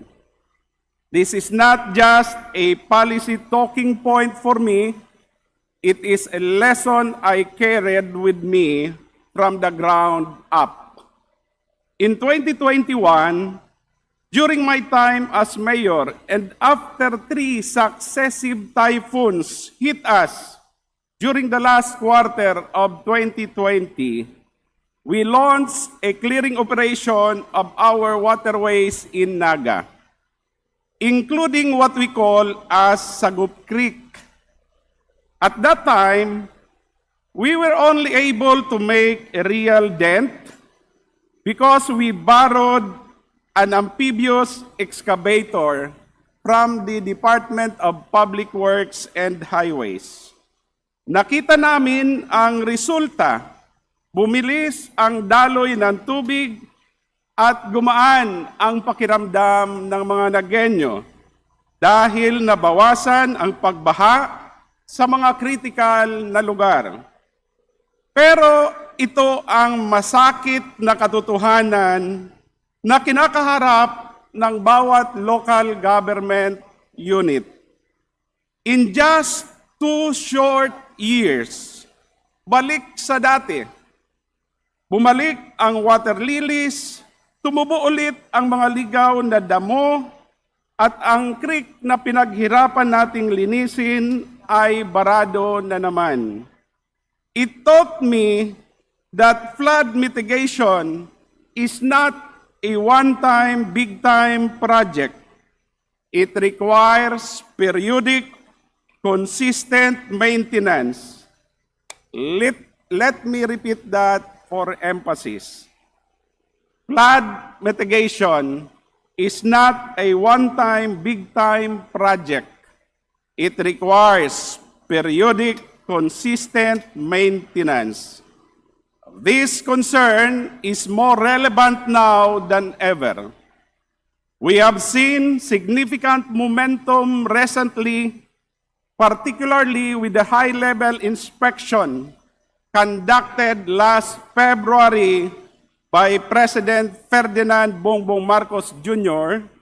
and DPWH Secretary Vince Dizon, alongside Naga City Mayor Leni Robredo. This collaborative effort underscored the urgency of Uplan Kontra Baha, a multi-agency initiative focused on desilting and drainage rehabilitation to fortify our communities against future calamities. At present, the OKB operations are in full swing across Naga, targeting a number of critical waterways and drainage systems to ensure they are clear before the peak of the typhoon season. This comprehensive desilting effort is a massive undertaking, covering the very veins of our city's water management system. I understand that there are other areas in the country, such as Metro Manila, Bacolod City, Metro Cebu, Iligan City, to name a few, where Uplan Kontra Baha, upon the instruction of President Bongbong Marcos Jr., is being implemented by DPWH Secretary Vince Dizon and USEC Charles Kalima Jr. as Task Force Commander. While these national-level projects and high-level interventions provide the macro solutions we need, the success of these initiatives still relies heavily on the daily maintenance of our local arteries. Let us be clear. This is not just about property damage or stalled traffic. Clogged waterways are a public health ticking time bomb. Kapag ang tubig ay hindi na umaagos, nagiging stagnant ito. Ang perfect breeding ground para sa mga lamok na may dalang sakit tulad ng dengue at Zika. Diyan din nagmumula ang masangsang na amoy at mga sakit sa balat na dumadapo sa ating mga kababayan, lalo na sa mga bata. When these waterways overflow, we face the threat of leptospirosis. Hindi lang po baha ang kalaban natin dito, kalusugan at buhay din ng ating pamilya at mga mamamayan ang nakataya. The problem, however, is that our LGUs, local government units, are often left helpless. Our mayors know exactly which creeks are choked and which esteros need dredging. Alam nila ang solusyon, pero wala silang sapat na gamit. We cannot keep relying on a borrowing system with the Department of Public Works and Highways. Sa totoo lang, ang hirap pumila. Minsan, kung kailan baha na at lubog na ang mga barangay, doon pa lang darating ang makinarya. Pero kadalasan, lampas na ang 1 o 2 taon, hindi pa rin napagbibigyan ang pakiusap na makahiram ng clearing o dredging tools dahil limitado rin naman ang equipment ng DPWH. We need to stop this cycle. We need to empower our local government units to be self-reliant or to do their job on their own. We should help not only Naga City, Metro Manila, Bacolod City, Metro Cebu, and Iligan City. In my district, other LGUs like the municipalities of Calabanga, Bombon, Magarao, Canaaman, Camaligan, Pili, and Ocampo need also help. I am sure that other LGUs in other parts of the country need also help. However, most of our LGUs do not have the financial capacity to acquire the necessary equipment. Therefore, I am proposing that we provide the necessary intervention to help our LGUs purchase their own specialized equipment. Yung mga sariling amphibious excavators at dredging tools, I therefore strongly urge the leadership of this legislature and the executive body to favorably consider the following. First, una po, that we include amphibious excavators and dredging tools as a priority expenditure under the local government support fund. Or, second, which I prefer, that we provide a separate funding for this purpose, if not immediately, for the next and succeeding budget cycles. This fund should serve as a direct lifeline for our local leaders to implement immediate and recurring solutions to their flooding woes. Through this, we are not just giving our LGU officials machines, we are arming them and we are giving them the capacity to protect their own respective communities on their own time.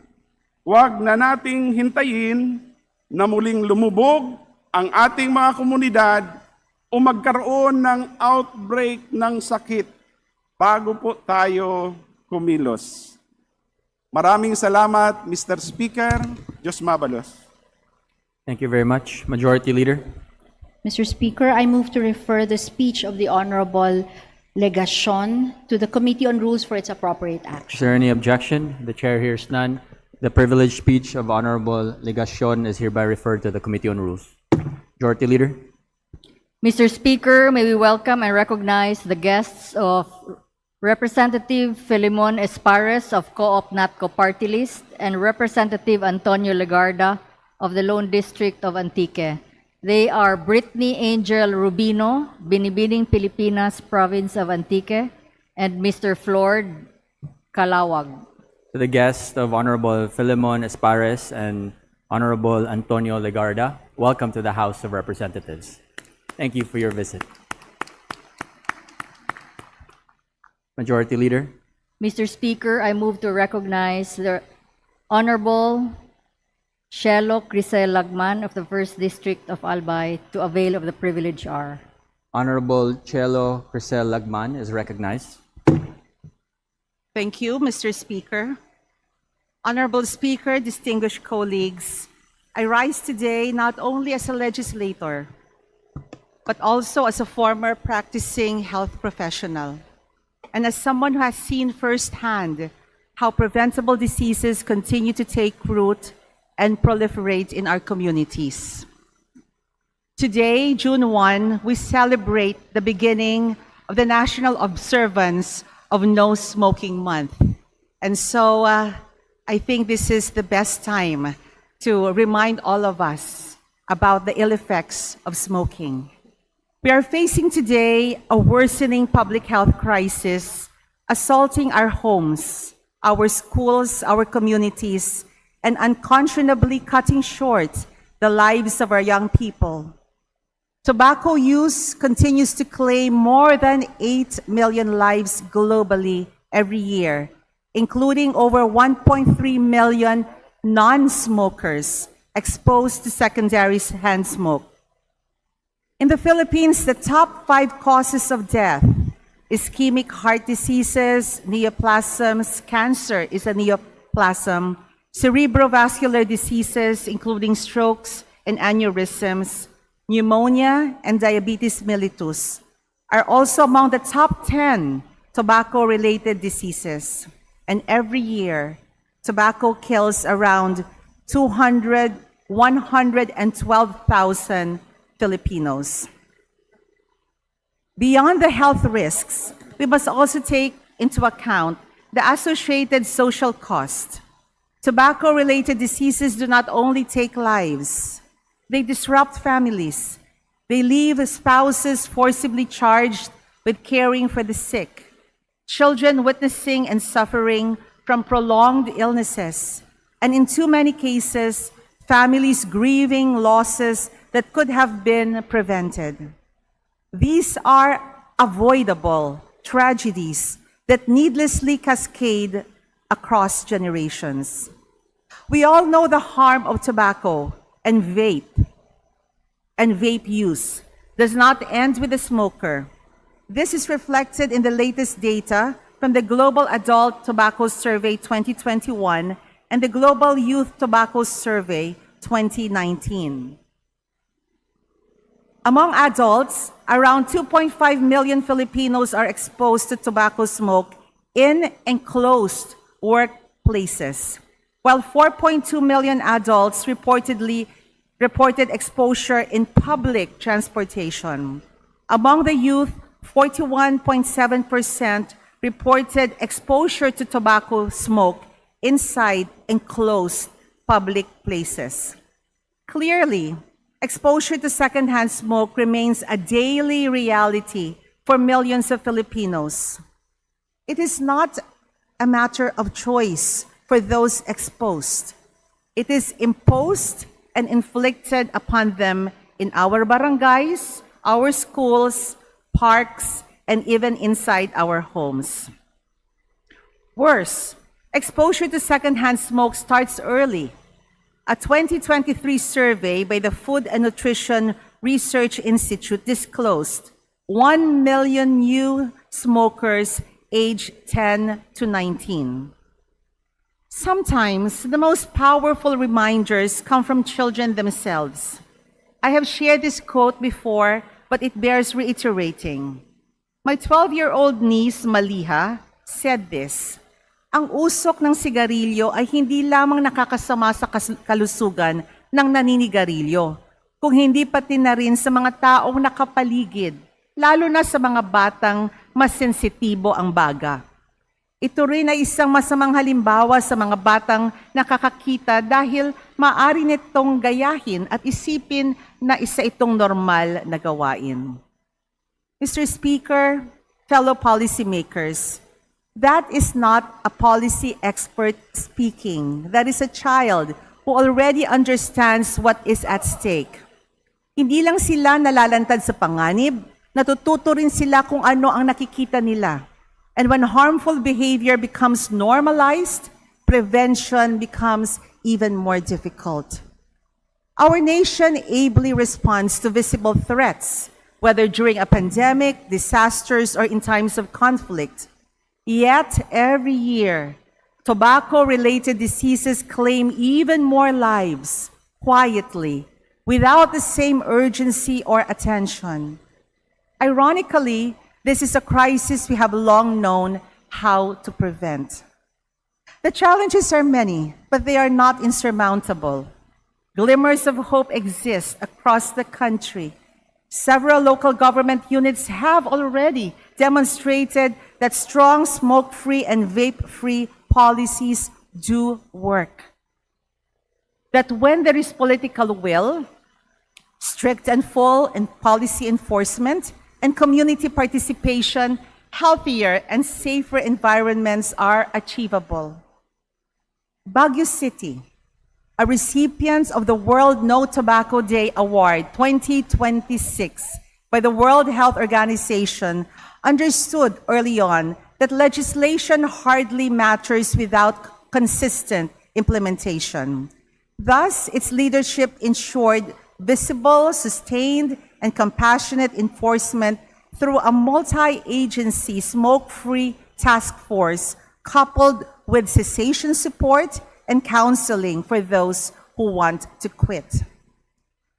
Through its journey towards a tobacco-free generation, Balanga City aligned its smoke-free policies with its goal of becoming a smart university town by 2030, recognizing that a healthy environment is essential to learning and development. In Tabaco City, where I previously served as mayor, we achieved Hall of Fame status in the Department of Health's Red Orchid Awards in 2019 after receiving the award for 3 consecutive years, demonstrating the impact of sustained and consistent tobacco control efforts. Cognizant of the interrelatedness of various aspects of health, Tabaco City's smoke-free programs are consistently complemented and mutually reinforced by its other health initiatives, such as those on drug use prevention and community-based mental health care. An earlier World No Tobacco Day awardee in 2019, Iloilo City, treated tobacco control not as a one-time policy, but as a continuing public health agenda that must adapt to emerging challenges, including vaping and changing youth behavior. In Davao City, what stands out is the strength of public compliance with a whole-of-community approach, transforming smoke-free governance into a shared responsibility. Butuan City proactively included electronic smoking devices when most local policies still focused on conventional cigarettes and embedded smoking restrictions and safeguards to protect children through relevant ordinances like its Children's Code. My dear friends and colleagues, in Baguio City, smoke-free governance is not just a policy, it is a culture. In Balanga City, we see long-term vision at work. In Tabaco City, I witnessed firsthand how holistic approach to health, hand-in-hand with steadfast commitment and effective implementation, can institutionalize public health gains. In Iloilo City, the lesson is the imperative of education and sustainability. Davo's experience illustrates how collaborative action and accountability can shape social behavior. Butuan City shows us that leadership requires innovation and being ahead of the curve. Mr. Speaker, honorable colleagues, these cities may differ in context, but their success is built on the same foundations: strong leadership, consistent enforcement, public education, community participation, protection of children and youth, and the recognition that tobacco use and vaping are not merely individual choices, but public health and development issues that demand urgent action. The challenge is now clear. Paano natin masisiguro na hindi lamang iilang lungsod, kundi ang bawat komunidad sa buong bansa ay may parehong antas ng proteksyon? Out of 1,715 LGUs, this includes the provinces, municipalities, and cities, only a relatively small number have comprehensive smoke-free and vape-free ordinances. An even smaller number have these ordinances effectively enforced. This is why we must move beyond the local successes and begin nationalizing these gains. There is a pressing need for a comprehensive law to ensure that every Filipino, regardless of a location, breathes clean and healthy air. In the Philippines, tobacco-related diseases cost an estimated 210 billion pesos annually in healthcare and productivity losses.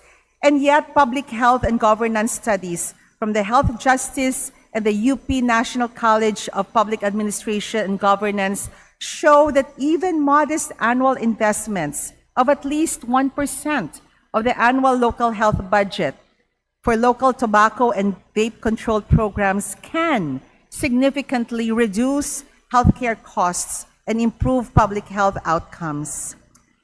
Just imagine the collective impact if every city and municipality in the country has the capacity to implement strong smoke-free and vape-free policies.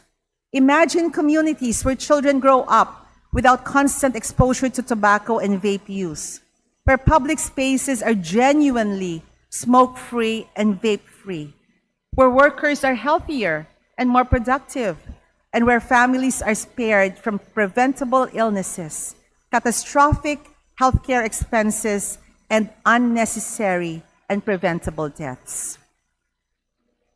Mr. Speaker, distinguished colleagues, we are here not only as lawmakers, but as stewards of the future. The question before us is both simple and profound. Ano ang kinabukasan na nais natin para sa ating mga anak at sa susunod na salinlahi? Let us choose prevention over regret.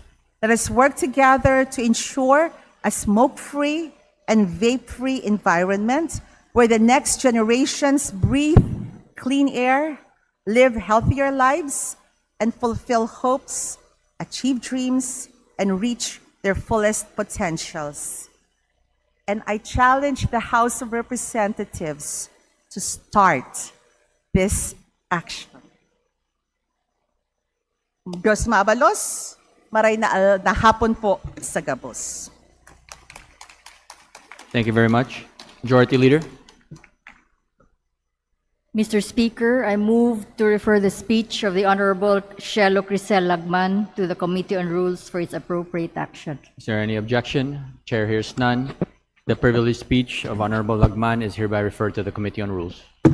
Majority Leader. Mr. Speaker, I move to recognize Honorable Romeo S. Momo of the 1st District of Surigao del Sur to avail of the privilege hour. Representative Romeo Momo is recognized. Thank you, Mr. Speaker.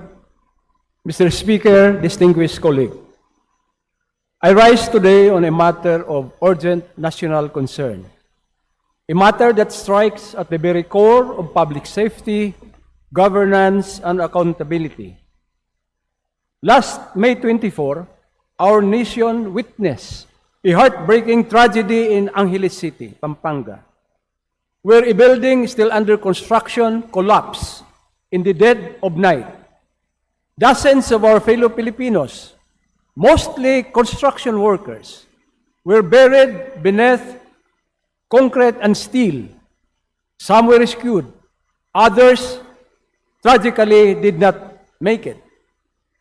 12 to be specific, and 8 individuals still missing. Also a Malaysian citizen who was in the adjacent building perished. Mr. Speaker, this is not merely an accident. This is a symptom of a deeper systemic failure. Initial report reveals disturbing details.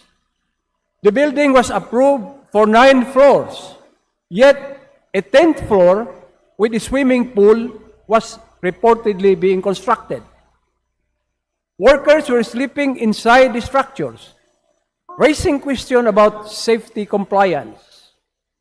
The collapse occurred without a major earthquake, suggesting possible structural or regulatory lapses. This tragedy exposes a painful truth that our current building regulatory framework is outdated, fragmented, and weakly enforced. Mr. Speaker, this is precisely why House Bill number 6615, or the proposed new Philippine Building Act, is not just timely, it is necessary. We passed this measure last December 16, 2025, and received by the Senate on the following day. This measure modernizes our outdated building laws and introduces a comprehensive regulatory framework, stronger engineering and safety standards, and a whole-of-government approach to disaster resilience. But more importantly, Mr. Speaker, it introduces accountability. Allow me to highlight Section 62 of House Bill number 6615. This provision is crucial. Section 62 clearly defines prohibited acts, including unauthorized deviations from approved plans, construction beyond permitted specifications, non-compliance with structural and safety standards, and the violations of permits and regulatory requirements. Mr. Speaker, had this provision been fully enforced, would this tragedy have happened? Section 62 sends a strong message that no one is above building laws. No shortcut is worth human life, and negligence will have consequences. The Angeles City collapse reveals a dangerous reality that permits can be bypassed, inspection can be ignored, and violation go unchecked. This is not just a construction issue. This is a governance issue. House Bill number 6615, through provisions like Section 62, ensures that violators are clearly identified, liability is established, and enforcement is strengthened. Mr. Speaker, let us not forget, those buried in the rubble were not statistics. There were Filipino construction workers, fathers, brothers, sons, men who labored day and night to build our cities, roads, bridges, and school buildings. They trusted the system, and the system failed them. We owe them more than sympathy. We owe them justice through legislation and swift action. In the meantime, as an advocate of safe, strong, and efficient infrastructure, and chairperson of the House Committee on Public Works and Highways, I call on the Department of Public Works and Highways, the Angeles City Local Government, the Department of Labor and Employment, and all regulatory bodies to ensure a full, speedy, and transparent investigation and hold those responsible for this tragedy accountable under existing laws. Let these violators, private or public individuals, face the full force of the law. This, Mr. Speaker, is without prejudice to any investigation in aid of legislation that would possibly be conducted by this House of the People. The Angeles City tragedy is not an isolated case.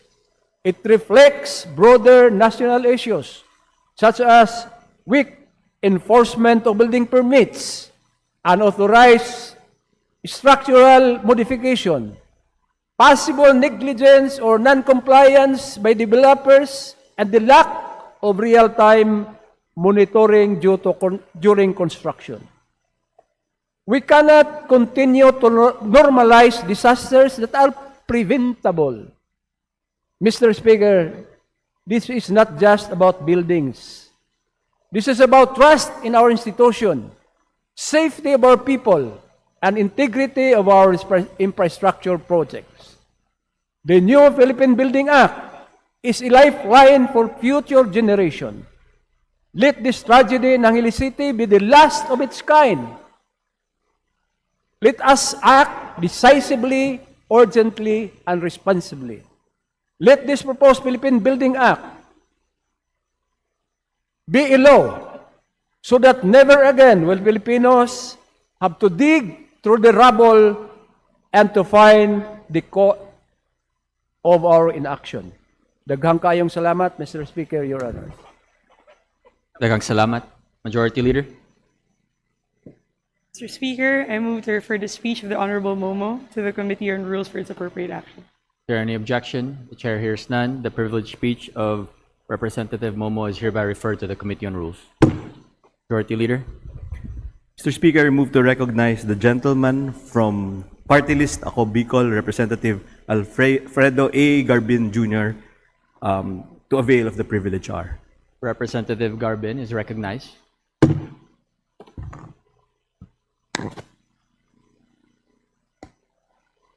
Thank you.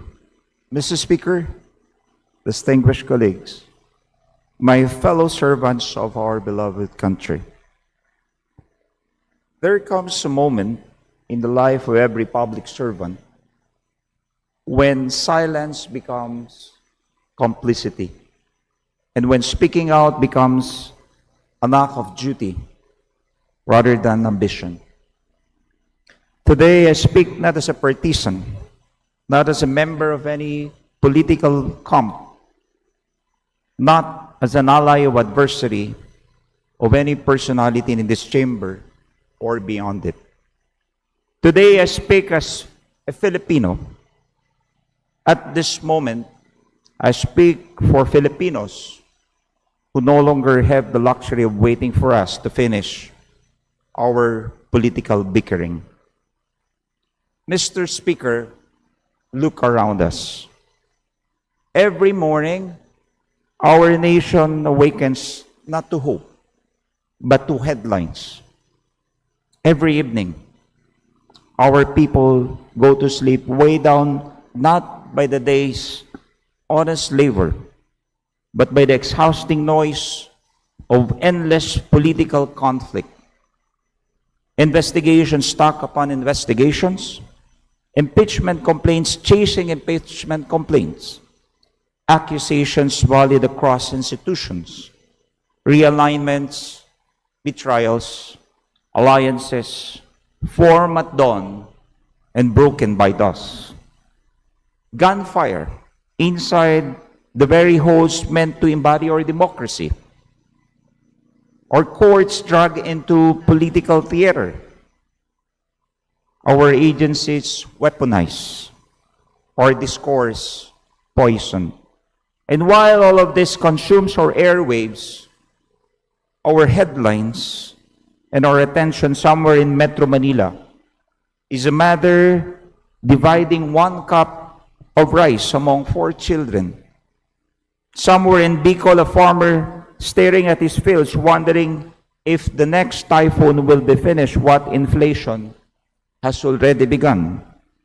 Somewhere in Mindanao, a fisherman returns to shore with an empty net and a heavier heart. Somewhere in Visayas, a jeepney driver counts his coins and realizes he has earned less than the price of the fuel he burned. Somewhere in the country, a young graduate sends out 12 resumes and receives her 12 silence or rejection. This, Mr. Speaker, this is the Philippines that politics has forgotten. We have become a nation drunk on controversy and starving for competence. We have mastered the art of political warfare while losing the science of economic survival. We have perfected choreography of outrage while forgetting the discipline of governance. And the tragic irony is this: while we fight over power, the very people who give us that power are quietly losing the power to live with dignity. Mr. Speaker, the peso weakens, but our political egos grow stronger. The price of rice climbs, but so does the volume of our partisans shouting. Electricity rates surge, but the highest lights in this country remain pointed at political scandal rather than the solutions. Our economy shows signs of stagflation, that dangerous illness where prices rise while growth stalls. And yet, The diagnosis of our leaders seem most concerned with who shall fall next, not how our people shall rise. I ask this august chamber, with all the respect and sincerity I can summon, when did we forget that hunger does not check party affiliation? When did we forget that unemployment does not ask whether you are administration or opposition?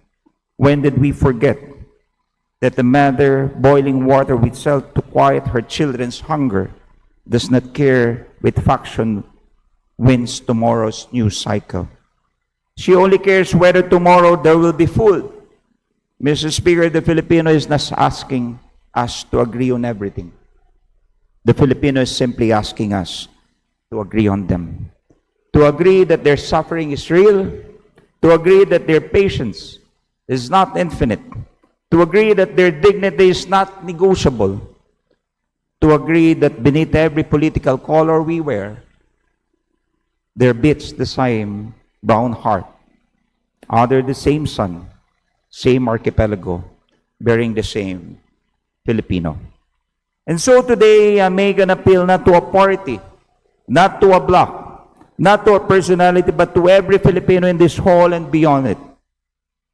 Let us put down our political weapons long enough to pick up our economic tools. Let us redirect this nation's enormous energy towards something that actually feeds a family, employs a worker, educates a child, and heals a sick mother. Let us focus, Mr. Speaker, on what matters. On agriculture, because no nation has ever risen in imported rice and borrowed dignity. We must rebuild our farms, modernize our irrigation, support our farmers and fisherfolk, and restore food security as a matter of national survival, not seasonal politics. On energy, because we cannot industrialize a country whose electricity is among the most expensive in Asia. Every kilowatt hour we fail to reform is a job we fail to create. On jobs, because dignity begins with employment.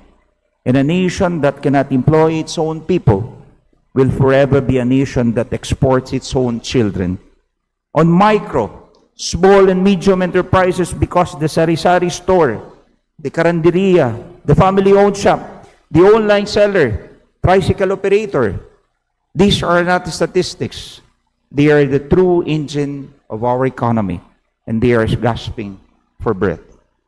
On tourism, because we are blessed with islands the world dreams of visiting. And we must turn that beauty into livelihood for our coastal communities, our cultural workers, our local artisans. Or investment, because no investor places capital in chaos. Stability is the cheapest incentive we can offer, and yet it is the one we squander most. On infrastructure, because roads, ports, bridges, and digital networks are not luxuries. They are the arteries through which economic life must flow. On education and technology, because the Filipino of tomorrow will not compete with bolos and bollards, but with code, data, science, and skill. On healthcare, because a sick nation cannot work, and a broken Filipino cannot build. On housing, transport, on water and social protection, on every quiet and glamorous frontier of governance that does not trend on social media, but actually changes lives. Mr. Speaker, I am not naive. I know politics will not disappear, and I know accountability must continue. I know corruption must be confronted wherever it hides. And I know that Congress has both the duty and the right to investigate, to legislate, and to check other branches of government. These functions are sacred, and I will defend them. But there is a difference between accountability and obsession. There is a difference between vigilance and vendetta.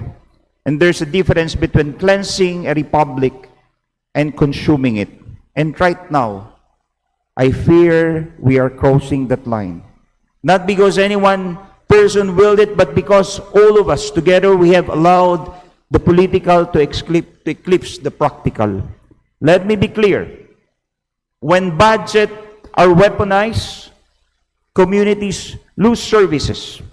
When institutions are dragged into partisan crossfire, investor lose confidence. And when confidence is lost, Mr. Speaker, it is not the politician who suffers, but the porter in the pier, the sales lady in the mall, the call center agent on the graveyard ship, the OFW counting the years until she can come home.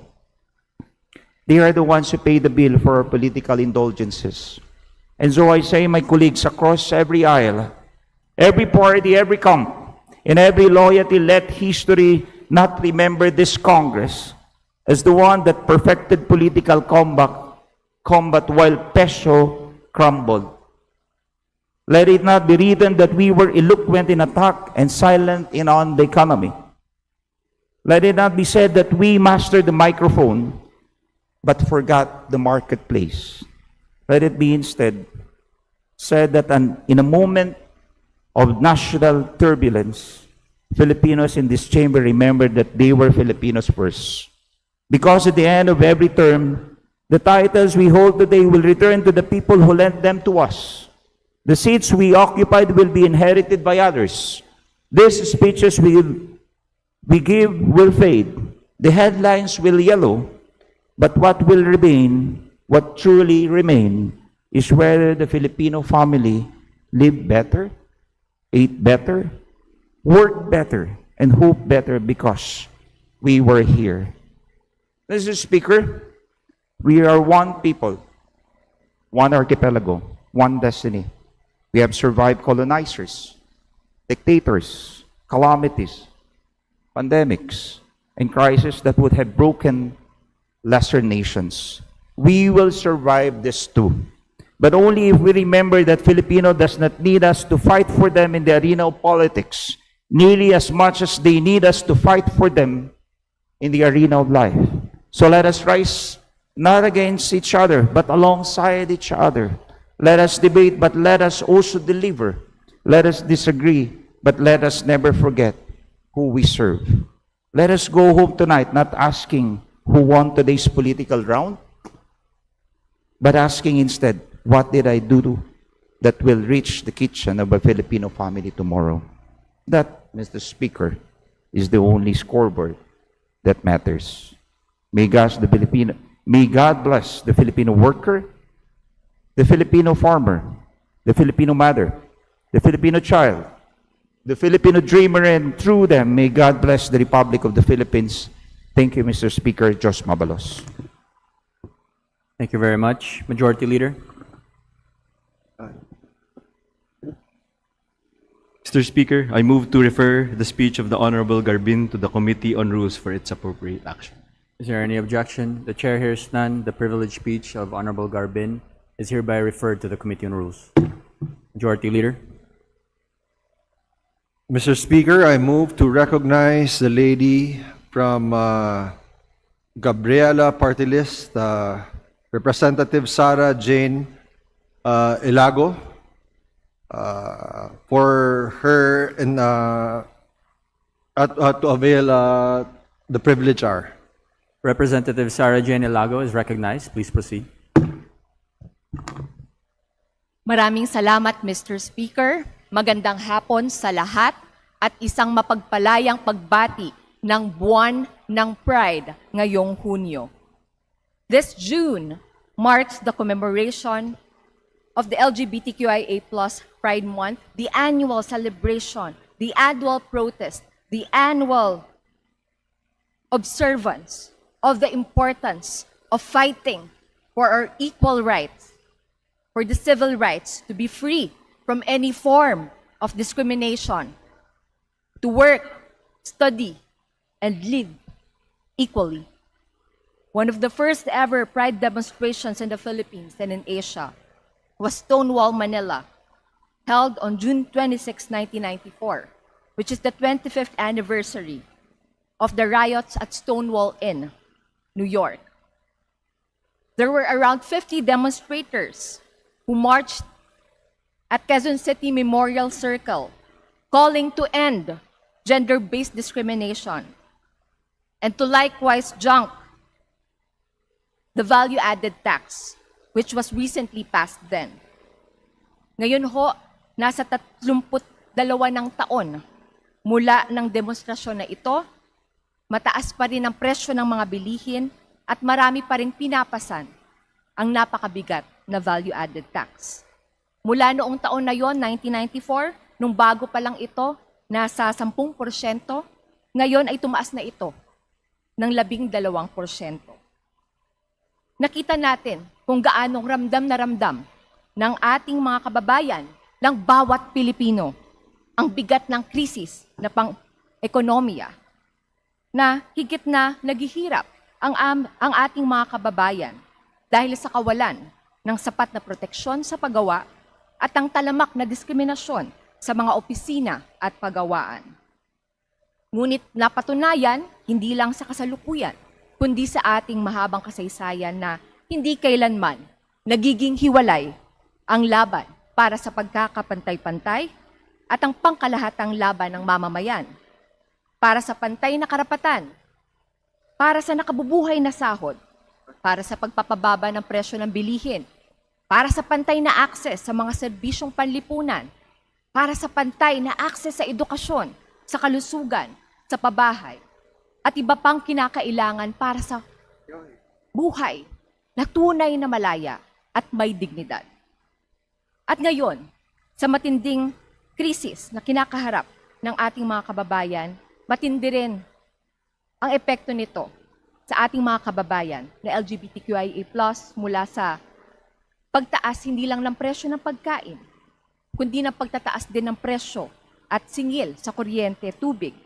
Lahat ito ay dahil sa grabing pagtaas ng presyo ng langis sa huling mga buwan at ang nabanggit natin na dambuhala na 12% value-added tax na patuloy na pinapasan at ang mga panukalang batas dito mismo sa House of Representatives ay hindi pa rin natin kabuang natatalakay. Ayon sa isang pag-aaral mula sa University of the Philippines noong 2025, LGBTQIA+ Filipinos are twice more likely to be underemployed and are thrice more likely to be in vulnerable employment. Hindi po yan maliit na bagay, Mr. Speaker. Ibig sabihin nito ay marami sa ating mga kababayan na LGBT ay walang sapat na trabaho at kita sa pang-araw-araw na buhay. At higit pang mas vulnerable sa mga price shocks. Sa totoo lang, hindi lang po sila, kundi kalakhan at marami tayong mga kababayan ang pareho ang nararanasan. Nagbibigay po ito sa atin ng hamon para bigyan talaga ng prioridad ang mga panukala para sa disenteng trabaho, para sa pagpapayabong ng ating lokal na agrikultura at industriya, para lumikha ng trabaho dito mismo sa Pilipinas, at ang pagbibigay ng prioridad sa pagkakaroon ng nakabubuhay na sahod, 1,200 na living wage. Malaking bagay rin ho sa pagtitiyak ng karapatan sa kalusugan para sa ating mga kababayan ang access sa abot kaya at gender-sensitive na serbisyong pangkalusugan. We have had some meaningful progress in expanding healthcare access to queer couples of diverse experiences and arrangements. The right to care card has been adopted in Quezon City, San Juan City, Iloilo, and now Mandaluyong City and Dasmariñas City.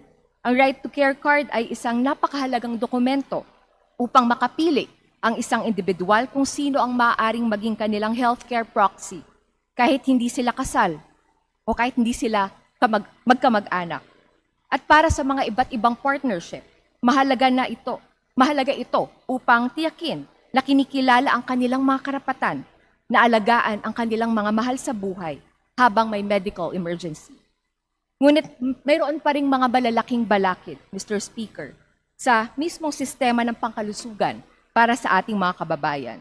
Those who belong to gender and sexual minorities continue to deal with the denial of health services, harassment, misgendering of transgender and non-binary individuals, among others. Gender-diverse Filipinos are therefore more likely to postpone or delay seeking healthcare due to these systemic roadblocks. Ito po ay isang bagay na muli nararanasan din po ng kalakhan ng ating mga kababayang Pilipino. Due to the inaccessibility of healthcare and professional guidance available in the country, transgender Filipinos in particular are also more likely to self-medicate the hormone therapy necessary for them to relieve their gender dysphoria or the feeling of wrongness intrinsic to the self-associated with one's gender assigned at birth. Sa mga eskwelahan naman, Mr. Speaker, nananatili ang matinding diskriminasyon sa mga kabataan na dagdag na nagpapahirap sa kanilang mga opportunities na makamit ang kanilang karapatan sa edukasyon. Noong huling taon lamang, may isang estudyante ang nakaranas ng matinding bullying at discrimination sa kanyang pag-aaral dahil sa kanyang gender expression. Siya po ay na-diagnose ng depression at dahil dito at ng mga dumagdag pa na personal na problema, nawalan siya ng 2 scholarship. Kung mas matibay lang sana, at ito nga ay hindi dapat sana, kundi nararapat na matiyak para sa bawat estudyante sa buong bansa na maging malaya sa anumang forma ng gender-based discrimination. Malamang ho, wala ng mga estudyante ang makakaranas pa ng ganito, mawala ng scholarship, magkaroon ng dagdag hirap sa pagpapatuloy ng kanyang pag-aaral, at atin siyang masusuportahan, matutulungan na makamit ang karapatan sa edukasyon. Marami rin mga kabataang LGBTQIA+ ang napapalaya sa kanilang mga tahanan o hindi nakakapagtapos ng pag-aaral dahil sa kawalan ng ligtas na espasyo.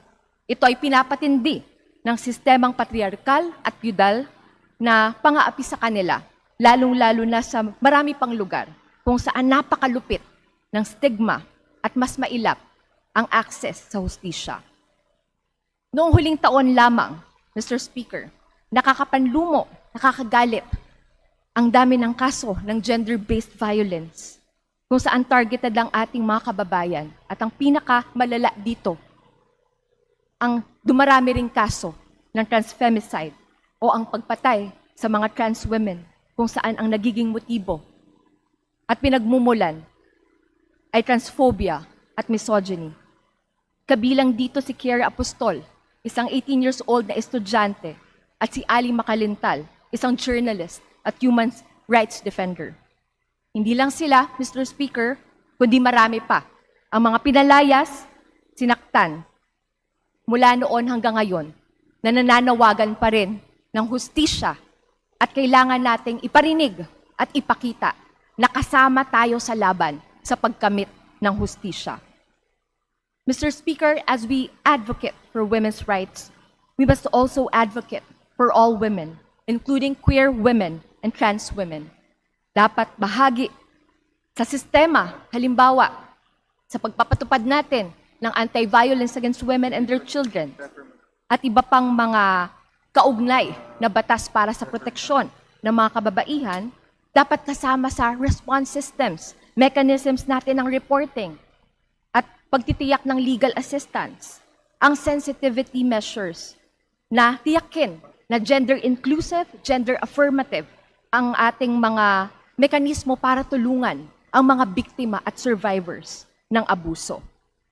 For more than 30 years now, the LGBTQIA+ community in this country has been tirelessly fighting for their right to live and exist freely and equally, despite every roadblock in front of them.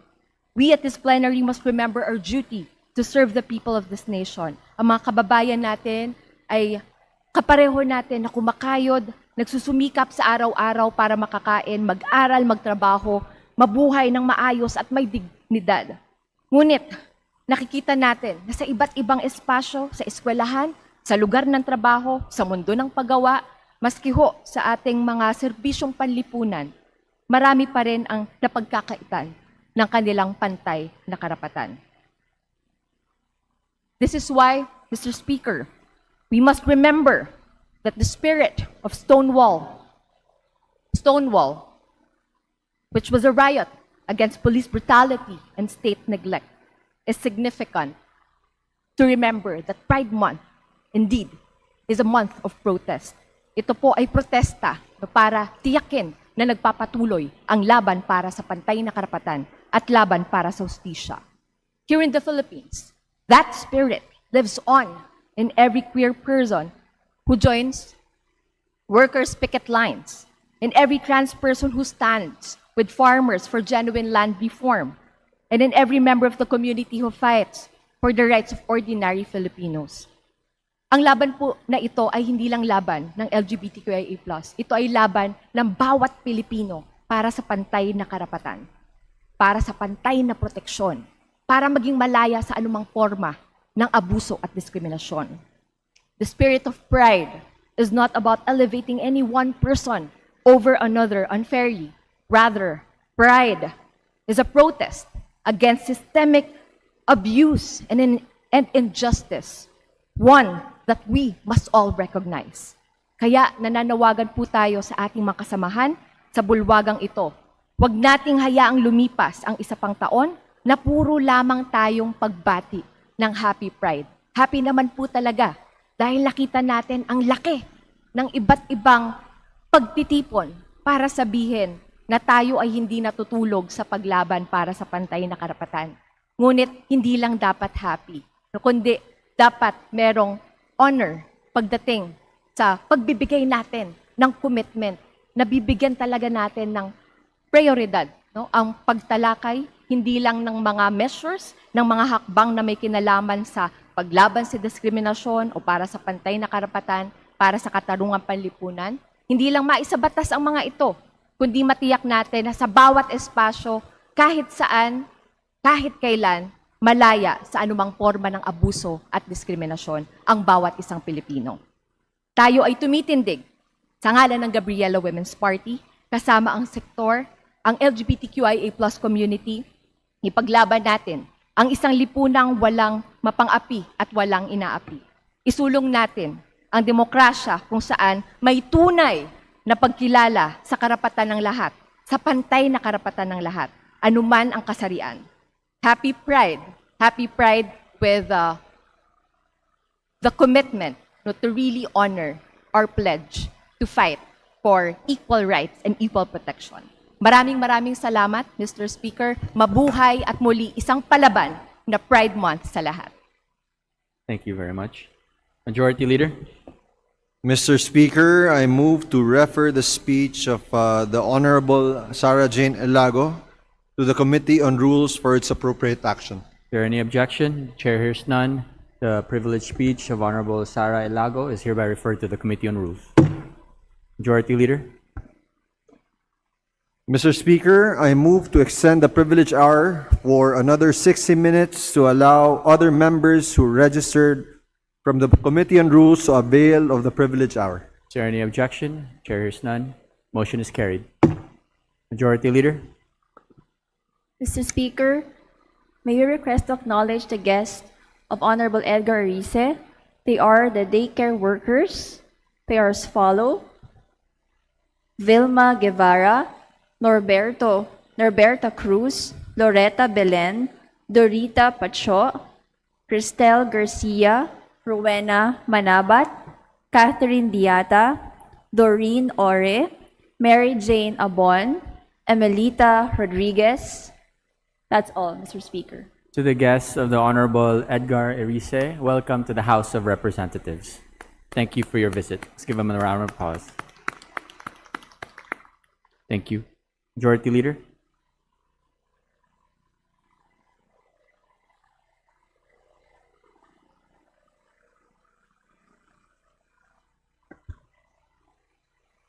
Mr. Speaker, I move to recognize the gentleman from Kamanggagawa Party List, Representative Elijah Romboa, San Fernando, to avail of the privilege hour. Representative San Fernando is recognized. Please proceed. Maraming salamat po, Mr. Speaker. Mr. Speaker, mga kasama, sa mga guro, kawani, estudyante, manggagawa, at ordinaryong Pilipino na nakikinig ngayon, magandang araw po. I rise today to talk about the proposed reframed General Education Curriculum Component, or RGECC, of the Commission on Higher Education. At first glance, these may appear to be a technical matter, a matter of subjects, units, course descriptions, and curriculum design. But if we dig deeper, we will see that it is so much more. This is an education issue. This is a labor issue. This is an academic freedom issue. And this is an access to quality education issue. The proposal reduces the minimum general education requirement from 36 units to 18 units. CHED may describe this as reframing, but in practical terms, this is a major reduction in the space given to general education in college. Mr. Speaker, we are not against education reform. We recognize the need to improve higher education, respond to changing social and technological conditions, and prepare students for work and contribute to national development. But reform must be based on evidence, grounded in genuine consultation, sensitive to labor consequences, legally sound, and responsive to the actual condition of Filipino learners. That condition, as shown by recent education data, is deeply alarming. The latest findings of the Second Congressional Commission on Education, or EDCOM-2, show that Filipino learners are not entering higher education from a position of strength. According to the report, by grade 10, only 1.36% reach at least proficient in early language, literacy, and numeracy. By grade 12, only 0.47% are considered at least proficient. EDCOM-2 described this as only about 4 in every 1,000 grade 12 learners are demonstrating skills such as problem solving, managing and communicating information, and analyzing and evaluating data to create or formulate ideas. Mr. Speaker, mga kasama, 4 in every 1,000. Yan po ang datos. If only 4 in every 1,000 grade 12 learners are reaching proficiency, then what is the basis for assuming that graduates are ready for a compressed general education curriculum in college? If students are already entering college with serious gaps in reading, numeracy, communication, critical thinking, and analytical skills, why is the policy response to reduce the space for general education? This means, Mr. Speaker, that the issue is not only simply whether students need fewer or more college units.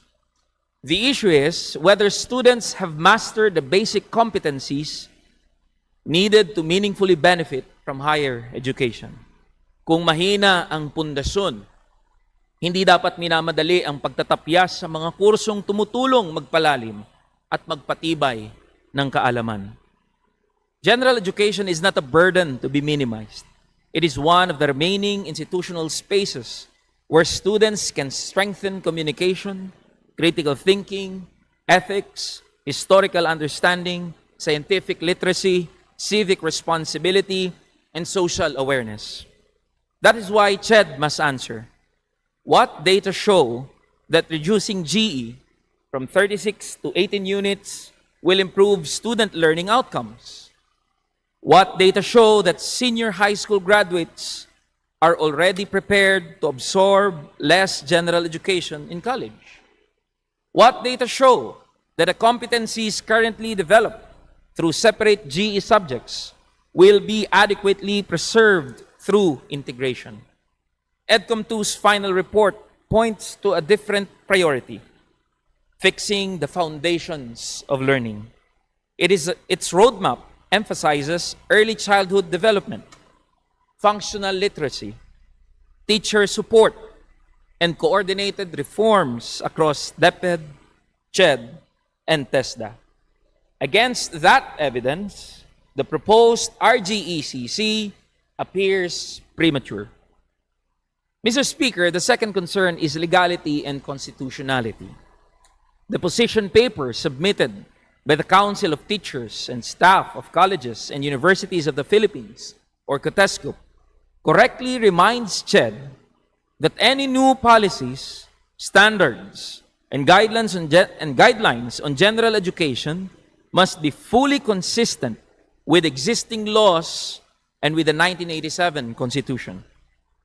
Higher education reform must not undermine academic freedom, due process, social justice, labor protections, security of tenure, and access to quality education. CHED has authority to set minimum standards for higher education, but that authority must be exercised in a manner consistent with academic freedom, institutional autonomy, due process, and labor rights. When a national curriculum policy changes what schools teach, how subjects are structured, which disciplines are retained as separate courses, and how faculty loads are affected, then the legal and constitutional basis must be clear. CHED must disclose that basis. Mr. Speaker, the third concern is labor impact. In many private higher education institutions, teaching load is directly tied to the number of units and courses offered. When required GE units are reduced, the effect is not limited to the curriculum grid. Subjects may be removed. Departments may lose offerings. Faculty may lose teaching loads. Part-time instructors may lose assignments. Probationary faculty may not be renewed. Permanent faculty may be reassigned. Some may suffer reduced income. Others may face demotion, forced early retirement, or even retrenchment. Sa papel, curriculum reform lang po ito. Pero sa aktual na buhay ng mga guro, ang ibig sabihin po nito ay bawas load, bawas kita, bawas seguridad, at posibleng tanggal trabaho. That is why, Mr. Speaker, mga kasama, the Department of Labor and Employment must be part of the process. COTESCUP notes that there appears to be no mention of DOLE and its participation in the process. This is significant because the Education Act of 1982 recognizes the special employment status of teaching and academic non-teaching personnel. Any reform that affects teaching loads, assignments, and employment security requires coordination with DOLE to ensure protection of security of tenure and labor rights. Kapag ang pulisiya sa edukasyon ay may direktang epekto sa trabaho, kabuhayan at tenure ng mga guro, hindi pwedeng CHED lang ho ang kausap sa mesa. Dapat kasama ang DOLE. Dapat kasama ang mga union. Dapat kasama ang mga faculty associations. Dapat kasama ang mga academic organizations. Dapat kasama ang mismong mga guro at kawani na maapektuhan. Faculty members cannot be treated as incidental casualties of curriculum reform. Mr. Speaker, the fourth concern is the weakening of general education itself. Based on available descriptions of the proposal, several current GE subjects may no longer remain as separate and mandatory courses. These include subjects that provide space for communication, ethics, history, arts, humanities, mathematics, science, technology, society, and critical inquiry. CHED may say that these areas will not be removed, only integrated. But integration is not the same as preservation. When a subject is removed as a separate and mandatory course, its depth may be reduced. Its visibility may be reduced. Its staffing may be reduced.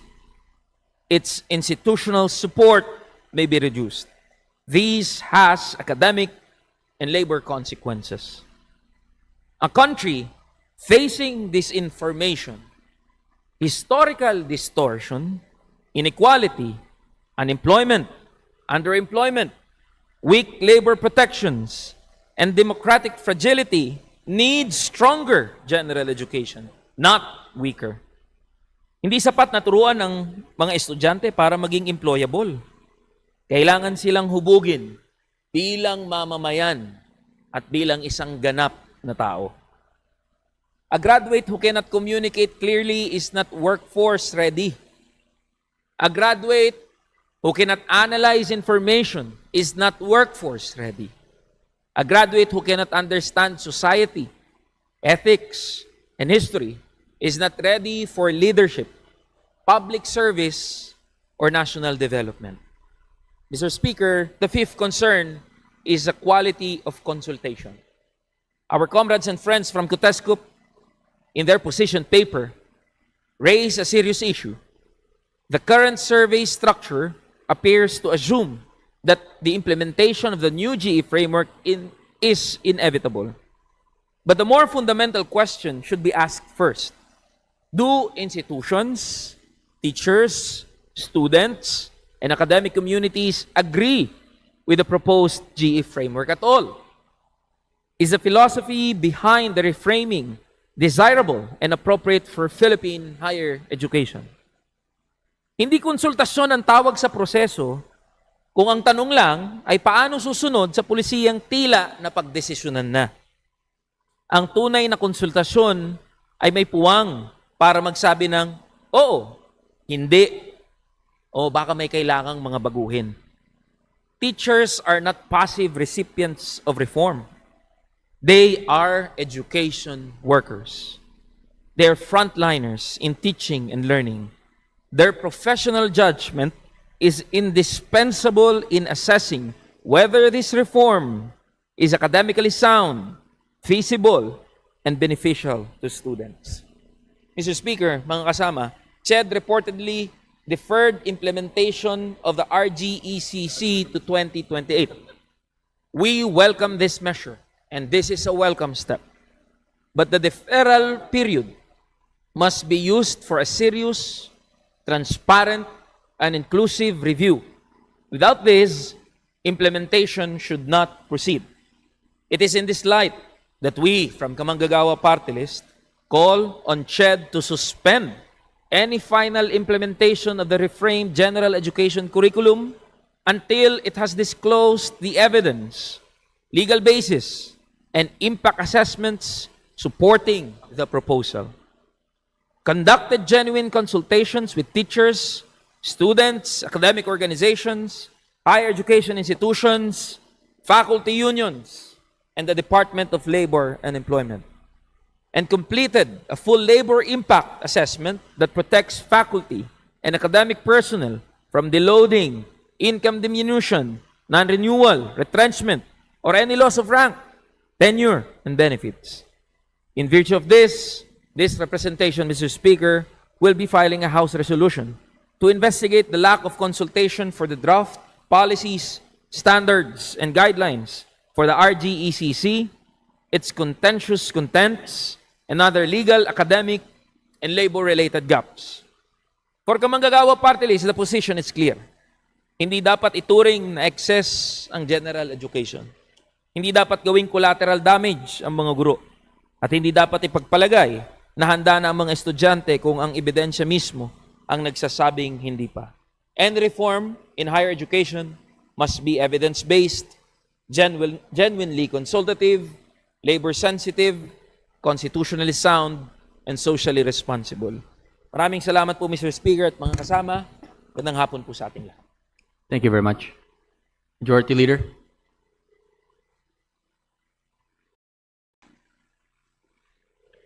Mr. Speaker, I move to refer the speech of the Honorable Elijah San Fernando to the Committee on Rules for its appropriate action. Is there any objection? The chair hears none. The privileged speech of Congressman San Fernando is referred to the Committee on Rules. Majority Leader. Mr. Speaker, I move to recognize Representative Presley C. De Jesus to avail of the privilege R. Congressman Presley De Jesus is recognized. Please proceed. Mr. Speaker, distinguished colleagues, I rise today to speak about an industry that has long been part of Philippine sporting life and Philippine culture.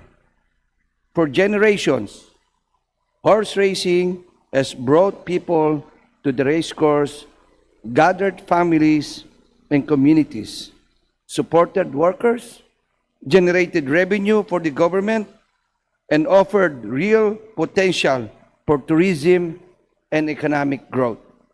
I speak of the Philippine horse racing industry.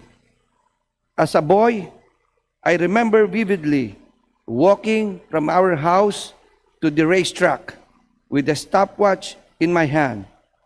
I would watch the horses with fascination. I watched their speed, their discipline, and the excitement that gathered around every race. At that age, I did not yet understand the economy behind it.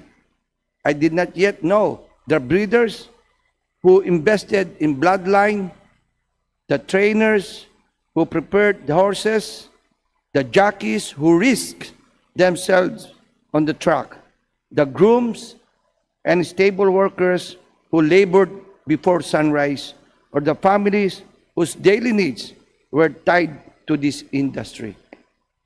I only knew that there was something special there. Years later, I understood it more clearly.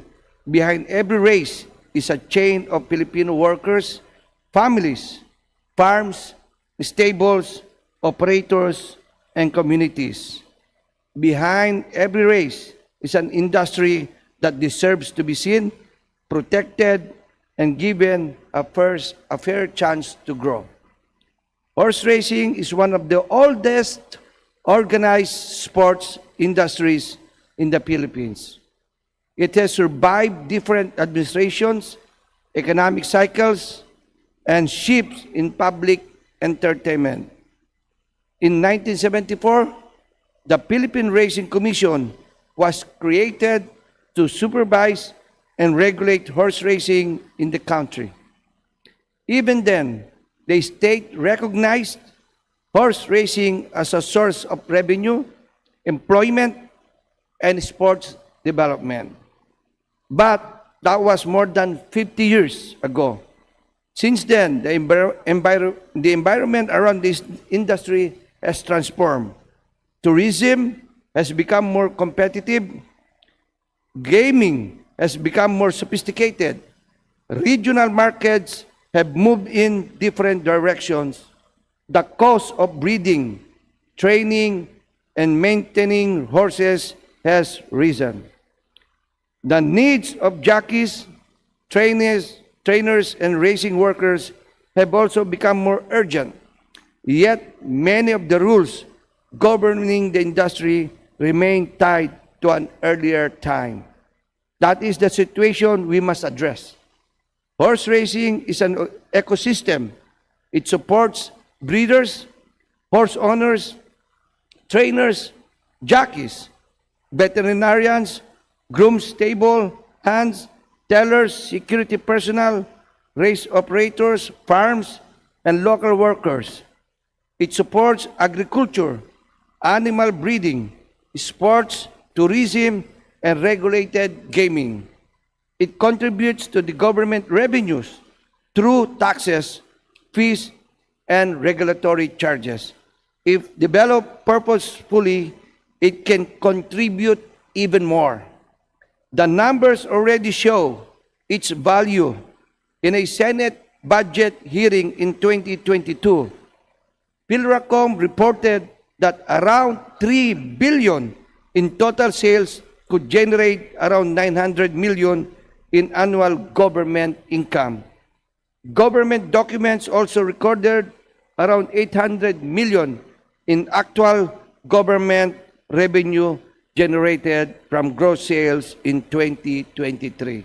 Yet, PhilRACOM's budget has remained modest at only around 200 million. This is the imbalance before us as an agency, as an industry that helped generate hundreds of millions of pesos for public coffers should not be left without enough capacity to develop the very sector that produces those revenues. It should not be limited to survival. It should be allowed to plan, modernize, and grow. This is especially important now because the regional landscape is shifting. Singapore has already ended horse racing after more than a century of history. Macau has also ended horse racing after more than 40 years. In India has faced serious pressures from heavy taxation on racing bets, with concerns that legal betting activity is being pushed away from the regulated system. These developments are a strategic opportunity for our country. In horse racing, there's a phrase called missing the break. It refers to a horse that fails to leave the starting gate cleanly when the race begins. The horse may have the strength, the speed, and the training to compete, but the poor start can cause it to lose ground before the race has even settled. That is the position we face today. In Philippines, it still has the horses, the workers, the racing culture, the gaming market, and the tourism potential to position itself as a leading horse racing destination in the region. But opportunity does not wait forever.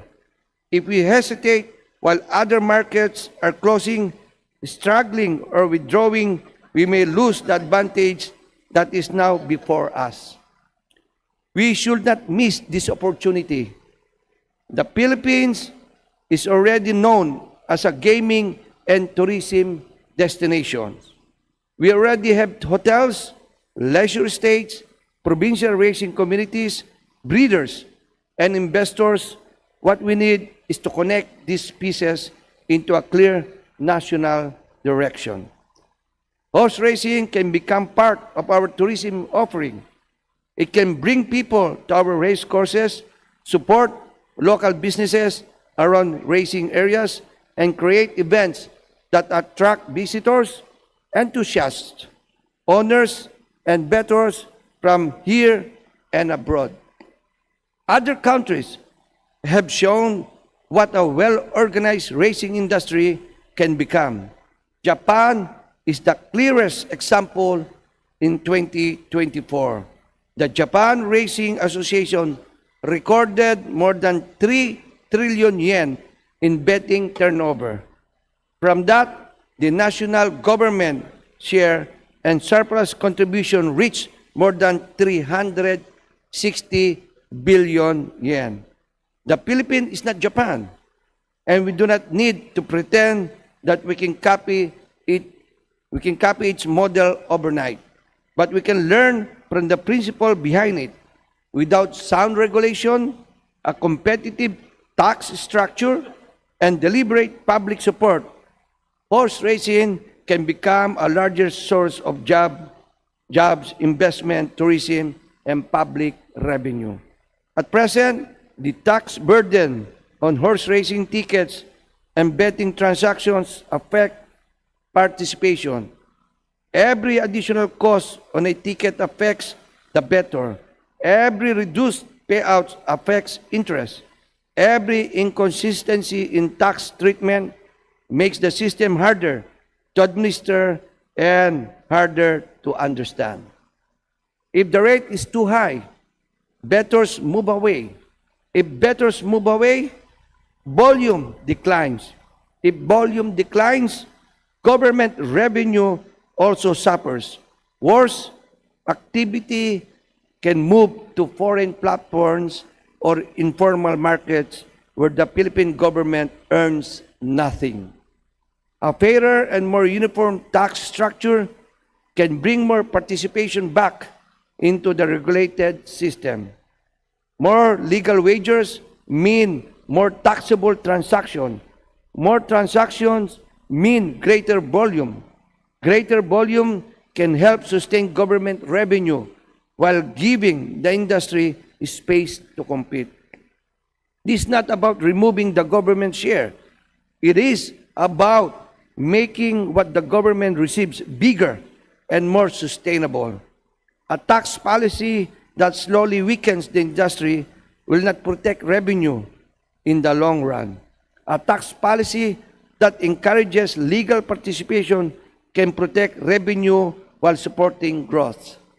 We must also look at the institution governing the industry.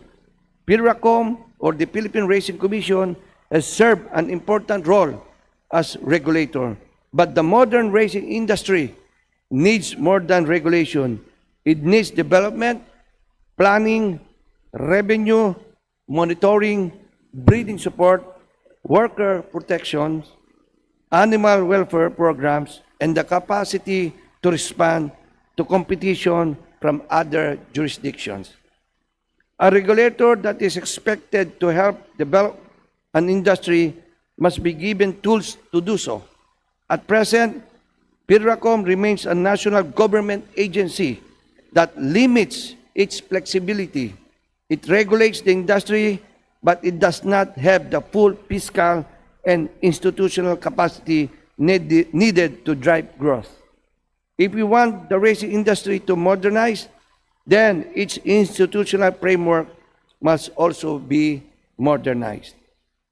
A stronger structure can allow better revenue management, better development planning, better support for breeding, better race operations, and better accountability.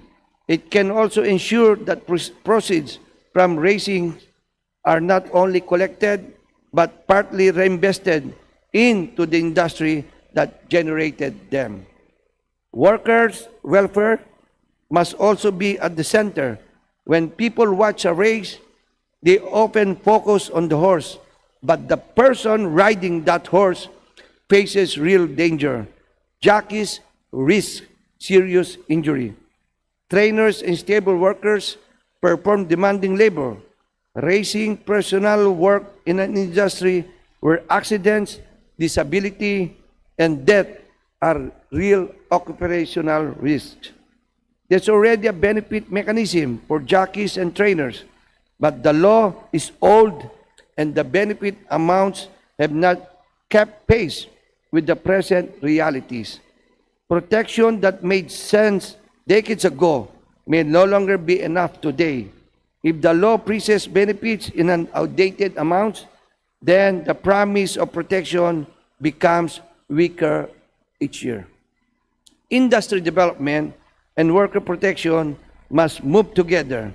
We cannot speak of modernization if the people who sustain the races remain vulnerable. We cannot speak of growth if the jockeys, trainers, and workers who carry the industry are left behind. A stronger racing industry must also mean stronger protection for those who make racing possible. The same is true for breeding. Racing does not begin where the starting gate opens. It begins with breeding decisions, veterinary care, stable discipline, bloodline development, and in the long work of patient training and preparation. If we want Philippine horse racing to compete, then breeding and animals' health must be treated as central part of the industry. A serious racing industry needs a serious breeding program. It needs a national stud farm that is aligned with the development of race horses, genetic improvement, animal health, and long-term industry competitiveness. Mr. Speaker, the choice before us is clear. We can allow horse racing to remain trapped in old rules, uneven taxes, limited institutional capacity, and outdated benefit structures. If we do that, we should not be surprised if the industry slowly weakens. Or we can treat it as an existing economic sector that deserves modernization. A fairer tax structure can increase participation. A stronger institution can improve regulation and development. Better benefits can protect jockeys and trainers. A serious breeding program can improve competitiveness. A clearer policy direction can attract investment. A better tourism strategy can bring people to our race courses. This is responsible industry policy. We are not being asked to abandon regulation. Regulation must remain firm, but it must also be intelligent. Revenue must be protected, but not by exhausting the very activity that produces. A mature policy does not preserve the past for its own sake. It gives us an old industry the chances to adapt to a new market. The Philippines is still a racing industry worth saving and worth growing. We have passionate owners who continue to invest. We have breeders who continue to produce horses. We have jockeys and trainers who continue to work despite risk. We have workers and families who depend on the sport. We have enthusiasts who continue to believe that Philippine horse racing can compete. But momentum must be met with action. By the time a racehorse closes, a whole ecosystem has already been weakened. By the time workers lost their livelihoods, modernization has come too late. By the time the bettors, investors, and tourists have chosen other markets, the opportunity has already passed. The race is not yet over. But if we want Philippine horse racing to remain alive, competitive, and beneficial to the Filipino people, government cannot afford to miss the break. Again, thank you very much, Mr. Speaker. Magandang gabi po sa atin lahat. Thank you very much. Majority Leader. Mr. Speaker, I move that the privileged speech of Representative Presley De Jesus be referred to the Committee on Rules for appropriate action. Is there any objection? Chair hears none. The privileged speech of Honorable De Jesus is hereby referred to the Committee on Rules. Majority Leader. Mr. Speaker, there being no other members who wishes to avail of the privilege hour, I move to close the privilege hour. Is there any objection? Chair hears none. Motion is carried. Majority Leader. Mr. Speaker, I move to suspend session for a few minutes. Session suspended.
Session is resumed.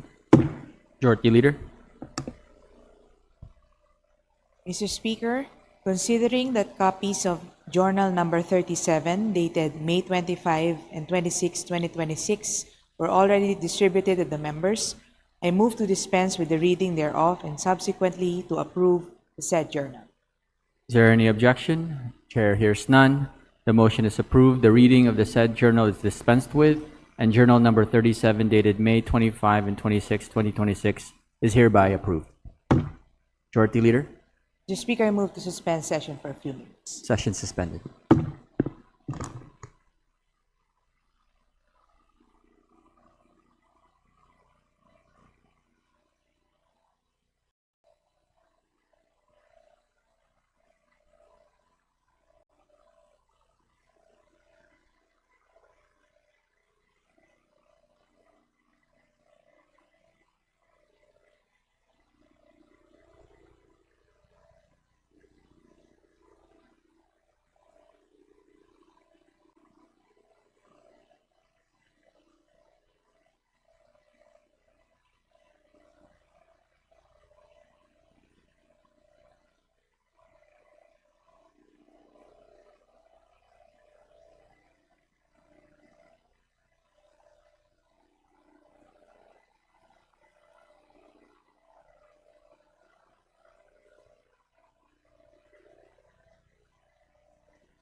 Majority Leader.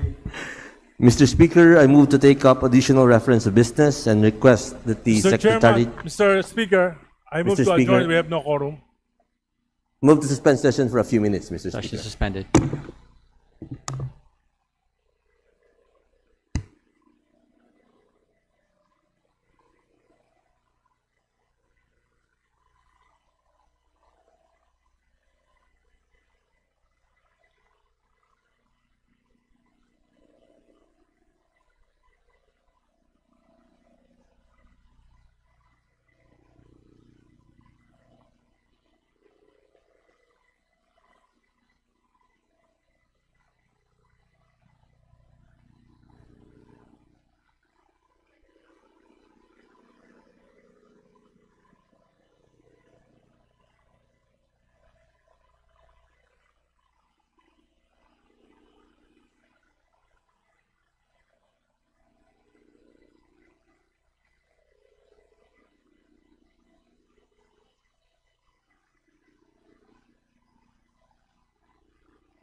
Does he need to withdraw his vote? Withdraw his motion.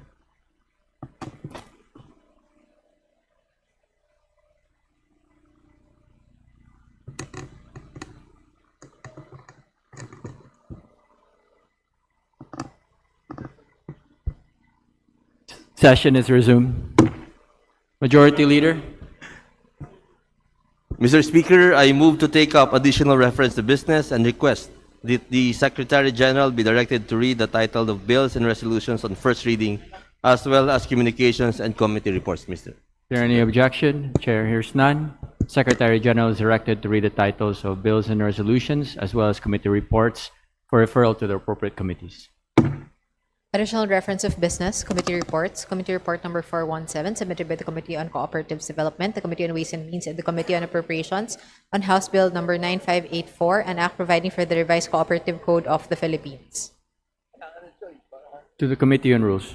Committee report number 418, submitted by the Committee on Muslim Affairs on House Bill number 9597, an act including a representative from the Balik Islam community in the National Commission on Muslim Filipinos, amending for the purpose Section 5, Article 1 of Republic Act number 9997 as amended, otherwise known as the National Commission on Muslim Filipinos Act of 2009. To the Committee on Rules. Committee report number 419, submitted by the Committee on Justice on House Bill number 9598, an act granting Philippine citizenship to Guillaume Lucci. To the Committee on Rules. Committee report number 420, submitted by the Committee on Justice on House Bill number 9599, an act granting Philippine citizenship to Andres Miguel Soriano IV. To the Committee on Rules.